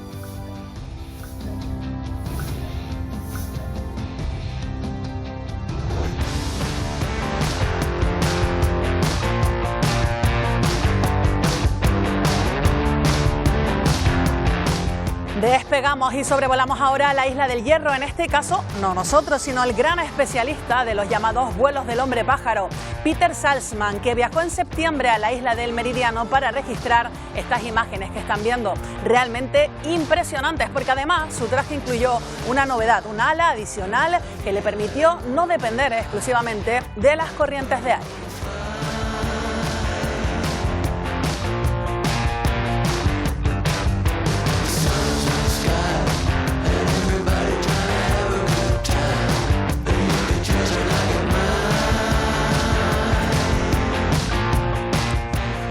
Bueno, y el mejor surf de Europa regresa ahora al municipio de Arona, en Tenerife, por 8º año consecutivo. Además, del 22 de noviembre al 8 de diciembre, el Spring Surf Fest Las Américas Pro va a acoger a los principales riders del viejo continente. Hablamos de este evento con una surfista que además ha sido ganadora en Sub-14 en los 2 últimos años y además campeona también de Europa. Está con nosotros Carla Morera. Carla, ¿qué tal? ¿Cómo estás? Bien. Muchísimas gracias por venir, por estar con nosotros. Gracias. Oye, Carla, cuéntanos un poquito, ¿cómo empiezas tú en el mundo del surf? ¿Qué te llama la atención? Pues mis padres me llevaron a un viaje de surf porque ellos surfeaban. Ajá. Y en Bali, muy lejos, y pues no sé, como que me enamoré y desde ahí como que empecé a hacerlo como un hobby y ahora ya es como profesional.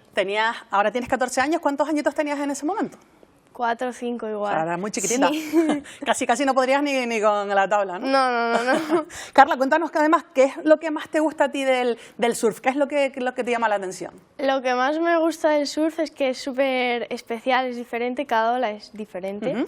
Y cada ola tiene su cosa y puedes hacerlo como tú quieras. Como tienes tu estilo, todo, y me encanta. Eso es lo más característico, sí, ¿no? sí. Y a ti la gente, bueno, que sigue el mundo del surf, los riders, ¿por qué te conocen? ¿En qué eres especialmente buena? Pues no sé, a mí me gusta competir, compito, me encanta competir y este año sobre todo he tenido campeonatos muy buenos, resultados muy buenos. Y pues yo no sé, yo creo que es eso. Cuéntanos un poquito, ¿qué has conseguido, por ejemplo, en estos últimos meses? Pues he quedado segunda de Europa Junior, hasta 21 años, he ganado un par de campeonatos del circuito. Y sí, esos son más mis logros. Primera del Ground Search. Qué bueno. Y primera de algunos campeonatos. Lo has dicho así como rápido, has dicho más de 21 años, pero tú tienes 14. Sí. Así que compites contra chicas bastante mayores que tú. Sí. Pero eso da igual, ¿no? Una vez dentro del agua... No, sí, ya me he acostumbrado. Carla, y cuéntanos, porque ahora compites en este Spring Surf Fest Las Américas Pro, ¿con qué objetivo? ¿Cómo te presentas en esta competición? Bueno, este campeonato es mi campeonato favorito, sin duda. ¿Por qué? Es especial, es como el último campeonato de la temporada. Y pues no sé, es como siempre vengo como desde muy pequeña y bueno, mis objetivos son ganar como siempre. Claro. Y no, pero yo creo que pasármelo bien y cada año viene más gente y conocer a la gente. Carla, nueva. ¿qué tiene de especial? ¿Por qué es tu favorito? No sé, la ola, sobre todo la ola es una izquierda perfecta, me encantan las izquierdas y no sé, el sitio, Tenerife, me encanta todo. Porque además ya has conseguido ganarlo, ¿no? En tu categoría sub-14 en ese momento. Sí. Y creo que también el año pasado, por ejemplo, llegaste hasta semifinales en el absoluto, así que cerquita, a ver si este año hay suerte, Sí, ¿no? a ver qué tal. ¿Vienen muchas chicas también a competir con nivel como el tuyo o también, bueno, superior en este momento? Sí, viene un montón de gente. Este año el Open es campeonato de España, así que vienen gente de toda España. Y por ejemplo en sub-14 el año pasado que competí venía gente de toda Europa, porque era campeonato de Europa y pues eso es lo que me gusta, ¿no? Conocer a gente. Claro, eso es otra cosa de las que da el deporte, ¿no? Y en este caso el surf, que también conoces a gente de muchos países y también viajas mucho, ¿verdad?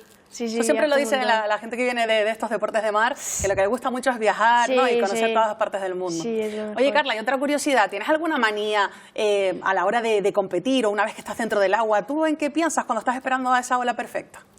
Pues tengo la manía de que soy muy impaciente y no me gusta esperar la ola, cojo la ola que sea, pero bueno. Sí, en las Américas, como todas las olas son increíbles, pues me encanta porque cada ola que pillo es una ola perfecta. Bueno, entonces ahí hay posibilidades de que salga bien. Sí, sí, sí. Carla, ¿y hay algún ídolo, alguien en quien te fijas especialmente para copiar o para aprender simplemente? Bueno, mi surfista favorita es Katie Schimmer, de Estados Unidos, y me gustaría surfear como ella y llegar a conseguir lo que consigue ella. Bueno, ¿y quién dice que no, no? Sí, no. Cuéntanos un poquito, porque además de surf tienes 14 años, entiendo que estás estudiando. ¿De verdad qué tal van los estudios? Los estudios bien, muy bien, sí. ¿Y qué te gustaría hacer de mayor cuando tengas más edad? Pues todavía no lo sabes. Sé que quiero estudiar algo aparte de surfear. Claro. Quiero ser profesional en surf, pero también estudiar algo, así que, bueno, no sé, no tengo ni idea. Bueno, todavía queda tiempo, que eres muy joven. Carla, pues muchísimas gracias por acompañarnos esta mañana. A vosotros. Toda la suerte del mundo en este campeonato, que seguro que va a salir bien, ¿vale? Muchas gracias. Gracias. Bueno, pues hoy acabamos el tiempo de deportes de Buenos Días Canarias con una joven promesa, Isaac Pilar, que ya no lo es tanto porque ya nos ha contado sus éxitos y que, bueno, yo creo que la vamos a tener muchas veces más en este plato porque tiene buenas sensaciones. Carla, volverás con nosotros. Sí, volveré. Con el trofeo, Sí. Y ha sido, desde luego, un auténtico lujo escucharte, O sea que enhorabuena y felicidades también. Muchas gracias, Fati. Gracias, Mañana nos Isaac, seguimos viendo Pilar. con más información deportiva. Mucho más, gracias. Muy bien, en unos días, exactamente el próximo 25 de noviembre, se va a conmemorar el Día Internacional de la Eliminación de la Violencia contra la Mujer. Con ese motivo, en los informativos de Televisión Canaria, vamos a poner el foco en las distintas violencias que sufre la mujer por el simple hecho de eso, de nacer mujer. Las denuncias que más se interponen son por agresiones físicas y las más silenciadas son las psicológicas. En lo que llevamos de año, los juzgados de violencia sobre la mujer en Canarias han recibido más de 7.000 demandas por violencia física, casi 600 por agresión sexual. Son las que más se denuncian. Una agresión específica deja una marca, deja una huella que puede ser objetivable por parte de un médico forense, por lo tanto es algo como que se entiende que efectivamente eso es violencia, ¿no? Y por lo tanto existen otro tipo de manifestaciones de violencia, como es la violencia psicológica, ¿no? Lo que es la violencia económica, lo que es la violencia sexual en el ámbito de la pareja, pues que la gente todavía, es decir, la sociedad e igualmente también las mujeres, muchas veces no identifican como violencia, ¿no? Aunque la consideren, temen de que los demás no la vayan a creer. El Pacto de Estado incluye este año la vicaria, la económica y la digital como tipos de violencia de género. Las ciberviolencias machistas pueden controlarla no solamente espiándola físicamente, sino que pueden de alguna manera instalar en sus dispositivos o en los dispositivos de sus hijos e hijas o a través incluso de los controles parentales o en algunos casos a través del Bizum, tienen maneras de presionarlas, de acosarlas. En algunos casos teme que el maltratador haga daño a sus hijos o hijas si ella denuncia o teme que la mate. Desde que hay registros, desde 2003 en Canarias han sido asesinadas 112 mujeres a manos de sus parejas o exparejas. Solo este año la violencia machista ha matado a 2 mujeres en las islas. Y hoy se celebra el Día Mundial de la Infancia. Desde la Agencia de las Naciones Unidas para la Infancia, la UNICEF, hoy se pone el acento en los avances conseguidos, en la defensa de los derechos de todos los niños y niñas. Y sobre todo se pretende llamar la atención sobre la situación de la infancia más vulnerable para también procurar día a día su bienestar y desarrollo. La UNICEF trabaja todo el año para conseguir cambios reales en la vida de niños y niñas y este Día de la Infancia es un momento clave para sumarse al llamamiento mundial a favor de los y las menores que lo necesitan. Pues precisamente en este día nos acompaña y le damos las gracias por estar con nosotros la presidenta de UNICEF Canarias, Rosa Gloria Suárez. ¿Qué tal? Muy buenos días. Muy buenos días, muchas gracias. Rosa, gracias por venir. Gracias a ustedes. ¿Cómo es el estado de la infancia en Canarias a día de hoy? Si lo podemos contar de manera breve. Bueno, la infancia en general está cada día más activa en pro de la defensa de sus derechos. Cada vez va calando más el mensaje de que sus derechos son importantes defenderlos y hoy, en este día de hoy, desde UNICEF hacemos un lema que decimos: enciéndete por la infancia, para que se cumplan estos derechos, no solamente los países como en nuestro que están desarrollados, sino también en los países en donde el cumplimiento de los derechos es menor, por decirlo de algún modo. Estamos en un mundo un poco más oscuro y tenemos que encendernos para los derechos de la infancia también del resto del mundo. Hay datos preocupantes en cuanto a la pobreza, ¿verdad? En cuanto a la pobreza en la infancia, yo no sé también si va relacionado, que hablamos mucho, con la salud mental, esa pobreza, esa vulnerabilidad, cómo afecta a los más jóvenes, ¿no? Sí, sin duda hay datos importantes en relación a la pobreza, lo vamos diciendo año tras año. En este momento, en el día de hoy, se va a presentar un informe de UNICEF sobre la pobreza y no solamente definir los datos de pobreza, tanto a nivel nacional como de cada una de las comunidades autónomas, sino también dar pistas o hacer propuestas de mejora a través de acciones financieras para mejorar el sistema de pobreza. Estaremos atentos a ese informe, por supuesto, pero ya otros que se han revelado hablan de un 40% de niños y niñas adolescentes en Canarias a los que les afecta la pobreza. ¿Cómo viven? Para nosotros hacernos una idea, ¿cómo viven esos niños aquí en las islas? Bueno, realmente tienen grandes dificultades, fundamentalmente escolares, que muchas veces tienen carencia material severa, que es la más importante, la carencia monetaria, y eso impide el buen aprendizaje. Tienen brechas de aprendizaje casi que se puede prever que son hasta de 2 años en relación a los niños de su misma edad, y lógicamente no solamente esto, la vivienda siempre son viviendas más precarias porque no tienen accesibilidad a viviendas óptimas, la alimentación también es más deficitaria comparativamente con el resto de los niños, y bueno, están sometidos a un sufrimiento innecesario que puede resolverse con un apoyo universal a la crianza, que es la propuesta que hace UNICEF. Y en ese informe que se presenta precisamente hoy hay una serie de propuestas, me imagino, y se pide a las instituciones exactamente cuál sería la prioridad absoluta en estos momentos para la infancia. ¿Dónde se pone la mirada, dónde se dirige para que las instituciones actúen? Estamos trabajando, este tema de la pobreza se ha trabajado para ver las distintas posibilidades, si se incrementa el impuesto mínimo vital, qué ocurriría, si aumentan los salarios, qué ocurriría, pero el factor que más incide sobre la pobreza es la prestación universal para la crianza, y en ese camino vamos a trabajar en los próximos tiempos. Estamos en la era digital y hay una pregunta obligada. ¿Cómo está afectando la tecnología a los pequeños? Bueno, realmente nos ha preocupado desde hace tiempo como el impacto de las tecnologías sobre la infancia y la adolescencia, y de hecho 11 de noviembre se presentó a nivel nacional Infancia Digital, un informe amplísimo donde nos da una radiografía de cómo la infancia interactúa y el uso problemático de esta interactuación en el mundo digital. Realmente empiezan muy temprano, no hay una verificación de la edad cuando se introducen en los videojuegos, cuando se introducen sobre todo en esos videojuegos violentos que inducen a más violencia, entre ellos, con las familias y también en el mundo digital, pues con ese ciberacoso. ¿Y qué recomendación, Rosa, hace en un día como hoy UNICEF para mejorar la calidad de vida de toda esa población infantil? Habrá una recomendación básica ante todas, ¿no?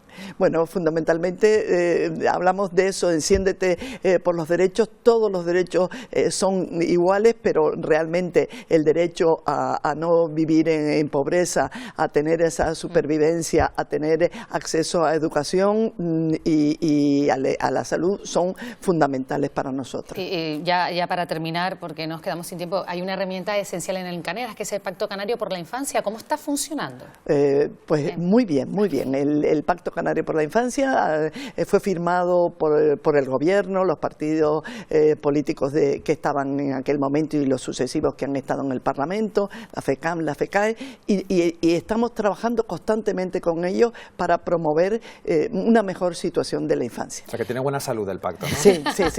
No dejamos que caiga. Estamos siempre tocando puertas. Enhorabuena. enhorabuena por la labor que hacen, en nombre de todos los servicios informativos, y como siempre, Rosa Gloria Suárez, gracias una vez más por estar con nosotras, presidenta de UNICEF aquí en Canarias. Muchas gracias a ustedes por darle voz a los niños y a las niñas de Canarias. Buenos días. Buenos días. Nosotros nos vamos a ir unos minutos a publicidad y a la vuelta les contamos las novedades del Festival Internacional de Cine de Realidad de Canarias. Participan tanto películas canarias como internacionales. Además se organizarán encuentros con los cineastas. A la vuelta estará con nosotros su director, David Baute.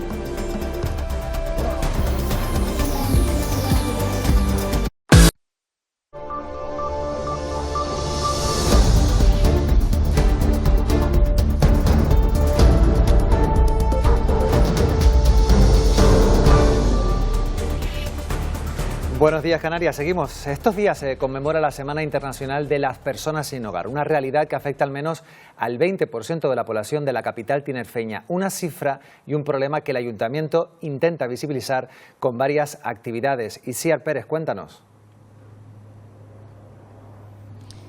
Sí, Isaac, y lo hace con varias actividades. Una de ellas es abrir las puertas del Centro Municipal de Acogida para mostrar el día a día de este albergue que recoge a personas sin hogar. Unas 700 asistencias está registrando el Ayuntamiento de Santa Cruz de Tenerife. Charín González, concejala, muy buenos días. ¿Qué tal? Muy buenos días. Cuéntenos un poco, porque este Centro Municipal de Acogida, hablamos de unas 700 asistencias al año que hace, ¿no? Sí, bueno, hablamos del Servicio Integral de Atención a las Personas Sin Hogar. Uno de los recursos que tenemos dentro de este servicio es este Centro Municipal de Acogida, pero contamos con pisos supervisados, contamos con unidades móviles de acercamiento, con centro de mínima exigencia, y en todos estos recursos que tenemos hablamos de más de 700 personas a lo largo del año que han sido atendidas. Este centro municipal es muy importante. Hoy abren sus puertas, ¿no?, un poco para dar a conocer la labor que aquí se hace. Sí, el próximo día 23 es el Día Internacional de las Personas Sin Hogar. No es un día de celebración, sino es un día un poco de reivindicación y de dar luz y de dar a conocer las caras y las miradas de cada una de estas personas, que es una problemática que desgraciadamente cualquiera podemos caer en ella. Hablamos de que aquí con esas personas sin hogar se realizan muchas actividades. Precisamente estamos en el huerto, ¿no?, muy especial para este centro. Estamos en el huerto y estamos inaugurando un mural que hemos hecho con los propios usuarios, donde vemos cómo hay una mariposa, como vemos donde hay distintas figuras que ellos reflejan lo que es la intervención y el trabajo que realizamos con ellos. En el 2024 y 2025 son 178 personas las que lograron salir de la situación de sinhogarismo gracias a la intervención que aquí se hace con ellos, de los equipos profesionales y de todo el personal que trabaja en el servicio. También este albergue, pues, ¿cómo son las habitaciones? No es la típica imagen, ¿no?, que tenemos de literas, sino que son bastante... Sí, bueno, pues por aquí la verdad que podemos ver las distintas habitaciones que tenemos. En la mayoría de casos hablamos de habitaciones individuales, en algunos casos son habitaciones dobles, porque también tenemos circunstancias de parejas que se alojan aquí, y un poco es quitar el estigma que hay de este espacio, ¿no? Yo creo que mucha gente en Santa Cruz conoce el albergue y tiene un estigma quizás negativo sobre lo que hay aquí dentro, y queremos que realmente se vea lo que hay aquí dentro, que se vea que hay un sitio donde hay un montón de color, donde hay un montón de luz, donde contamos con este patio maravilloso para que se quite ese estigma que tenemos sobre el espacio. Bueno, concejala, muchas gracias por atendernos. Muchísimas gracias, buen día. Como ya ven, una de las jornadas que intenta visibilizar el trabajo que se hace desde los centros municipales de acogida de la capital tinerfeña, y también para quitar ese estigma que se tiene sobre las personas que desgraciadamente pues no tienen hogar. Así es, muchas gracias, Itziar. Más cosas. 526 estudiantes de formación profesional han conocido las principales empresas del sector tecnológico de Gran Canaria en Conecta TIC. El sector tecnológico tiene más de un 70% de posibilidades de inserción laboral, unos sueldos que superan los 1.500 euros al mes, y se buscan perfiles femeninos. Es una familia profesional que está totalmente masculinizada. Es un gran objetivo de la ley que desaparezcan los sesgos de género en las familias profesionales, y este es uno donde existe y no tendría por qué. Canarias se proyecta a Madrid. Las pantallas de los cines Callao han exhibido el talento canario y han mostrado las ventajas del archipiélago para desarrollar proyectos audiovisuales. Imágenes que se han mostrado a representantes de 140 empresas y grandes nombres de esta industria. La Plaza de Callao atrajo este miércoles la atención de la industria audiovisual y de videojuegos, una cita para poner de relieve el potencial canario. Hace ya varios años que cuando se va a los premios Goya hay muchas películas, muchas producciones canarias entre esos premiados, y a nivel internacional sellos como Arcane con League of Legends o por ejemplo Heidi, la historia del lince, son películas hechas en Canarias. Un sector emergente y que claramente está generando un interés nacional e internacional, cosa que creo que es muy estimulante, sobre todo pensando en la nueva generación de creadores y técnicos. Figuras destacadas del sector compartieron sus experiencias, por ejemplo, sobre los atractivos fiscales del archipiélago. Se ha multiplicado por 10 en los últimos, digamos, 3 años, entonces estamos viendo cómo hay interés, como el incentivo también está ayudando a atraer empresas y talento. Formar escuelas, formar técnicos allí, y que cuando la producción va a rodar a Canarias pueda contratar a gente de nuestra tierra. Canarias registró más de 218 millones de euros por rodajes de películas y series, 158 rodajes en 2024, un tercio de los que se hicieron en todo el país. Más de 20 películas se van a presentar en el Festival Internacional de Cine de Realidad de Canarias, que se va a celebrar del 22 al 29 de noviembre en la ciudad del Puerto de la Cruz, en Tenerife. Participan tanto películas canarias como internacionales. Además, se van a organizar encuentros con los cineastas como la chilena Maite Alberdi y el español José Luis Guerri.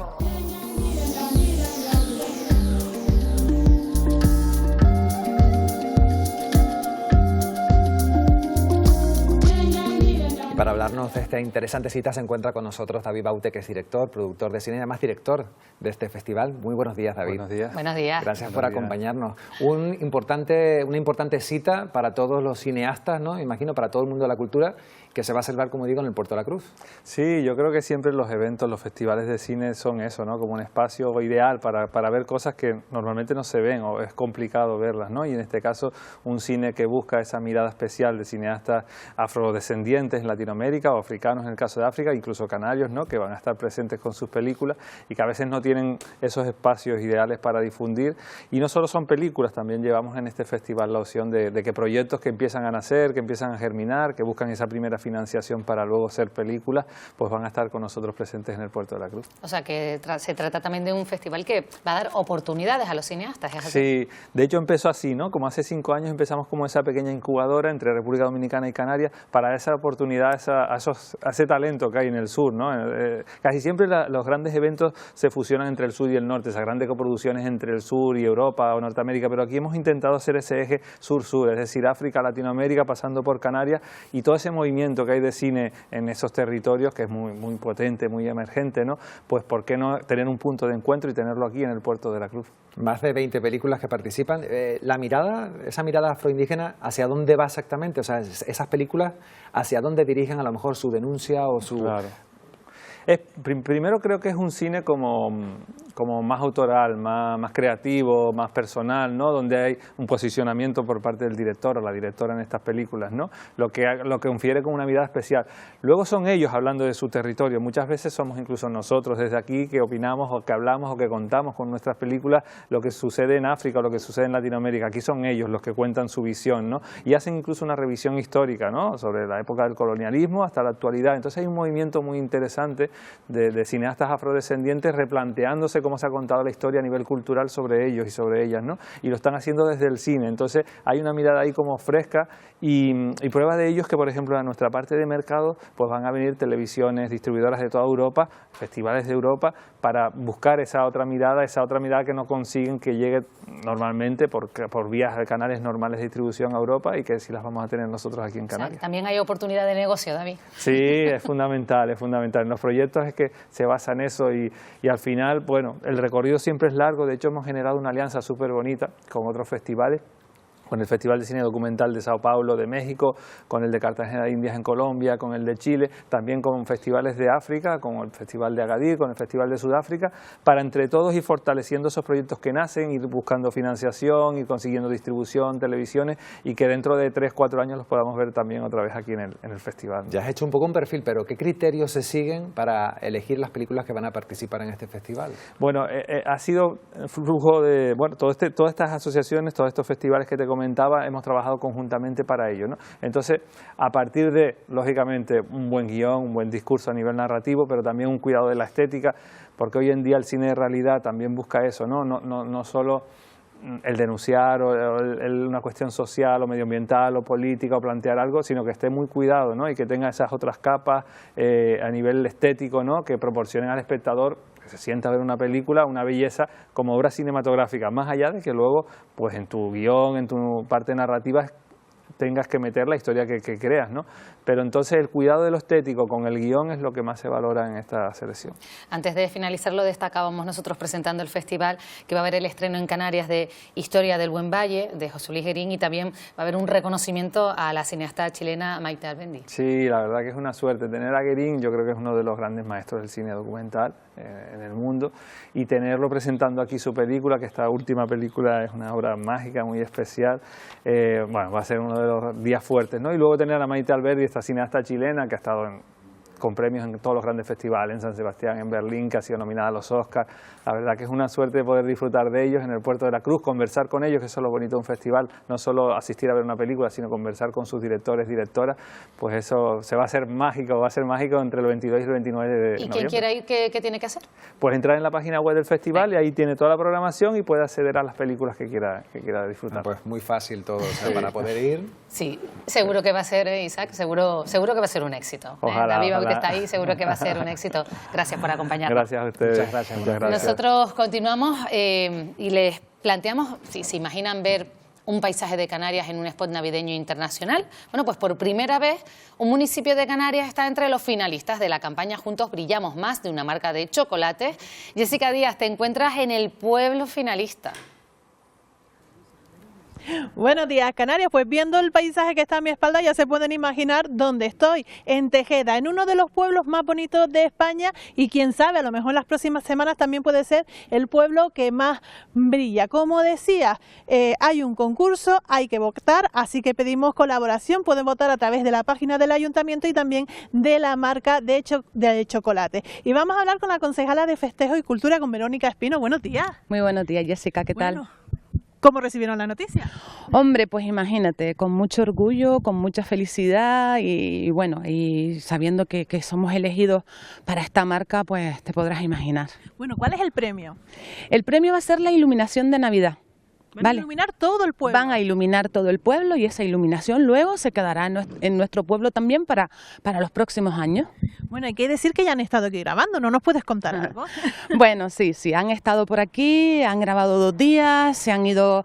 Yo me he quedado con muy buenas sensaciones, ellos se han ido muy contentos, así que imagínate. Sí, porque lo que buscan es estar con la gente, ¿no? Que vean el pueblo. Exacto, lo que buscan es que participen nuestros vecinos y vecinas, tomar de los paisajes que tenemos unos paisajes preciosos, nuestras calles, y bueno, se han quedado súper contentos. Bueno, desde el ayuntamiento, desde el pueblo hacen un llamamiento, ¿no?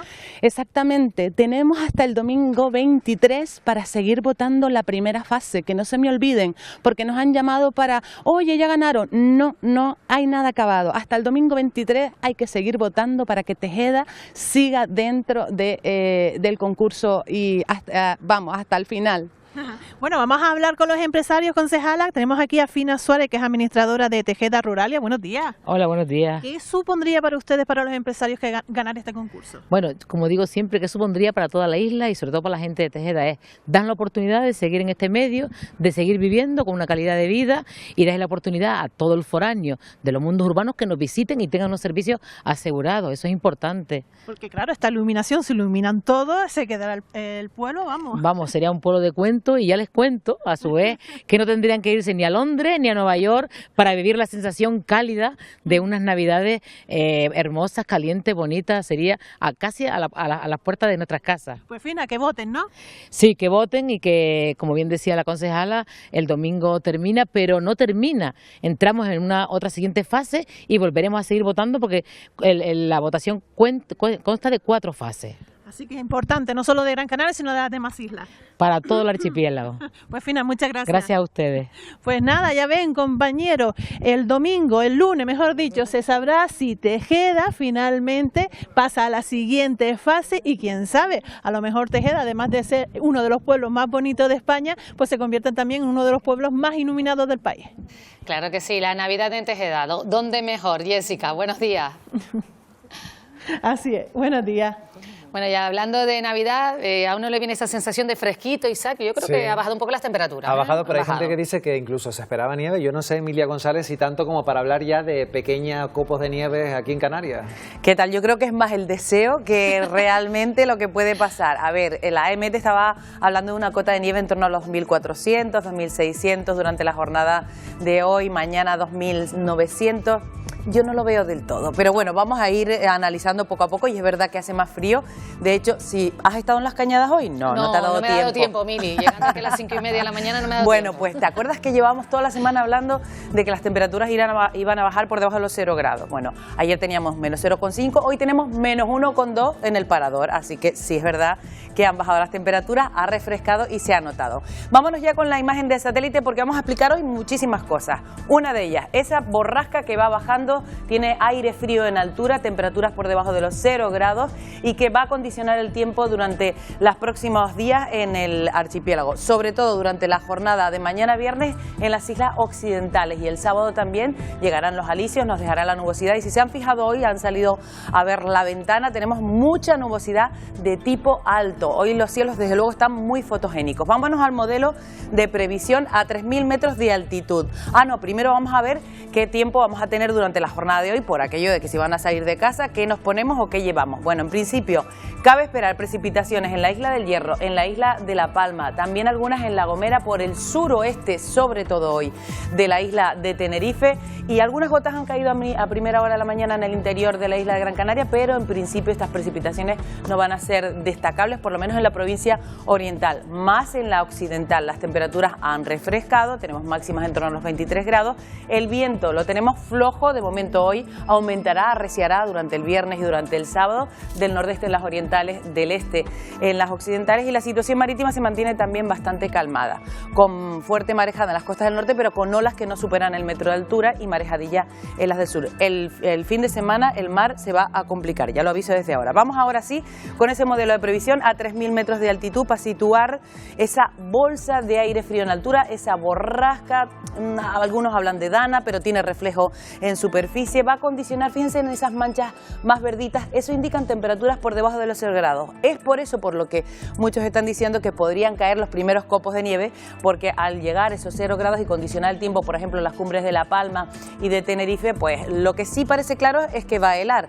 Lo que no está tan claro es que dejen copos de nieve. Ya veremos qué ocurre finalmente, y ahí se va a mantener a niveles altos esa cierta inestabilidad. Pero si esto los trasladamos a donde vive la mayor parte de la población, a zonas de costas, a zonas de medianías, en torno a los 800 metros, vemos que tenemos vientos del nordeste en las orientales, del este en las occidentales, la borrasca ya bastante más alejada, y ojo, porque de cara al domingo vemos cómo cambian los colores, indica que suben las temperaturas, y además a partir del domingo podríamos tener calima, es decir, frente a esa inestabilidad que teníamos al oeste y ese aire frío en altura, va a entrar en juego el anticiclón, las altas presiones, va a entrar en juego ese viento del sureste y va a entrar en juego la calima a partir del domingo. Bueno, todavía queda mucho tiempo, pero sí es verdad que ya se nota un cambio de tiempo para ese día.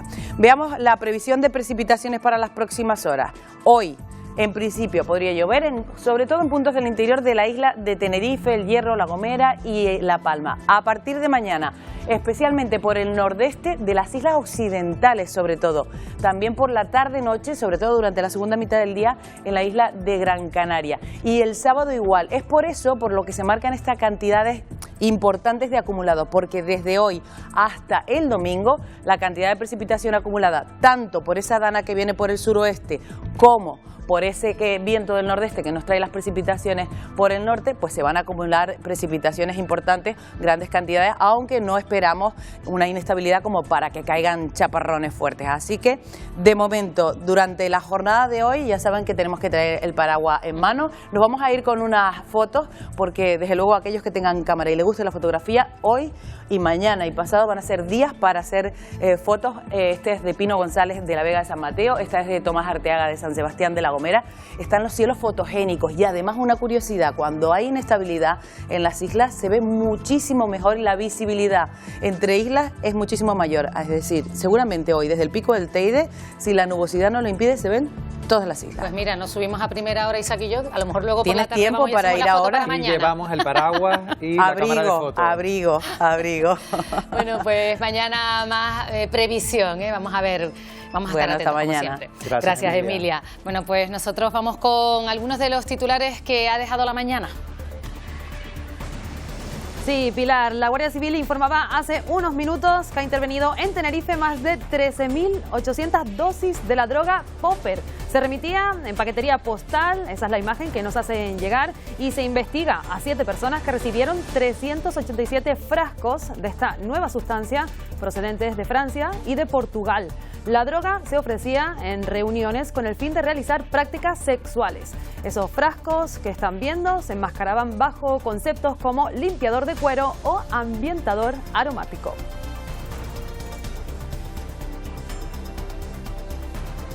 Y se lo hemos ido contando durante la mañana. Esta pasada madrugada, incendio en un supermercado de Playa de las Américas, en el sur de la isla de Tenerife. Un incendio provocado y los responsables rompieron una ventana y tiraron en el interior una botella con líquido inflamable. No hay que lamentar daños personales y la Policía Nacional que investiga lo sucedido.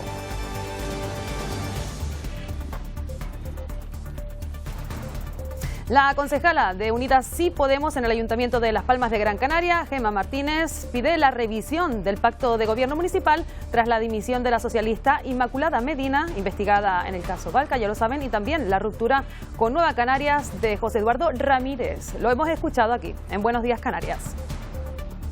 Y en ese momento estudiaremos con los socios cuáles son sus perspectivas, qué tienen en mente y a raíz de esa reunión Podemos decidirá si el proyecto está agotado o si aún sigue siendo una herramienta útil, como decía, para cambiar la vida de la gente. Eso es clave, no nos vamos a quedar aquí si no somos capaces de llevar a cabo medidas de progreso. Pues algunas de las noticias del día y así ya llegamos al final. Pilar, Isaac.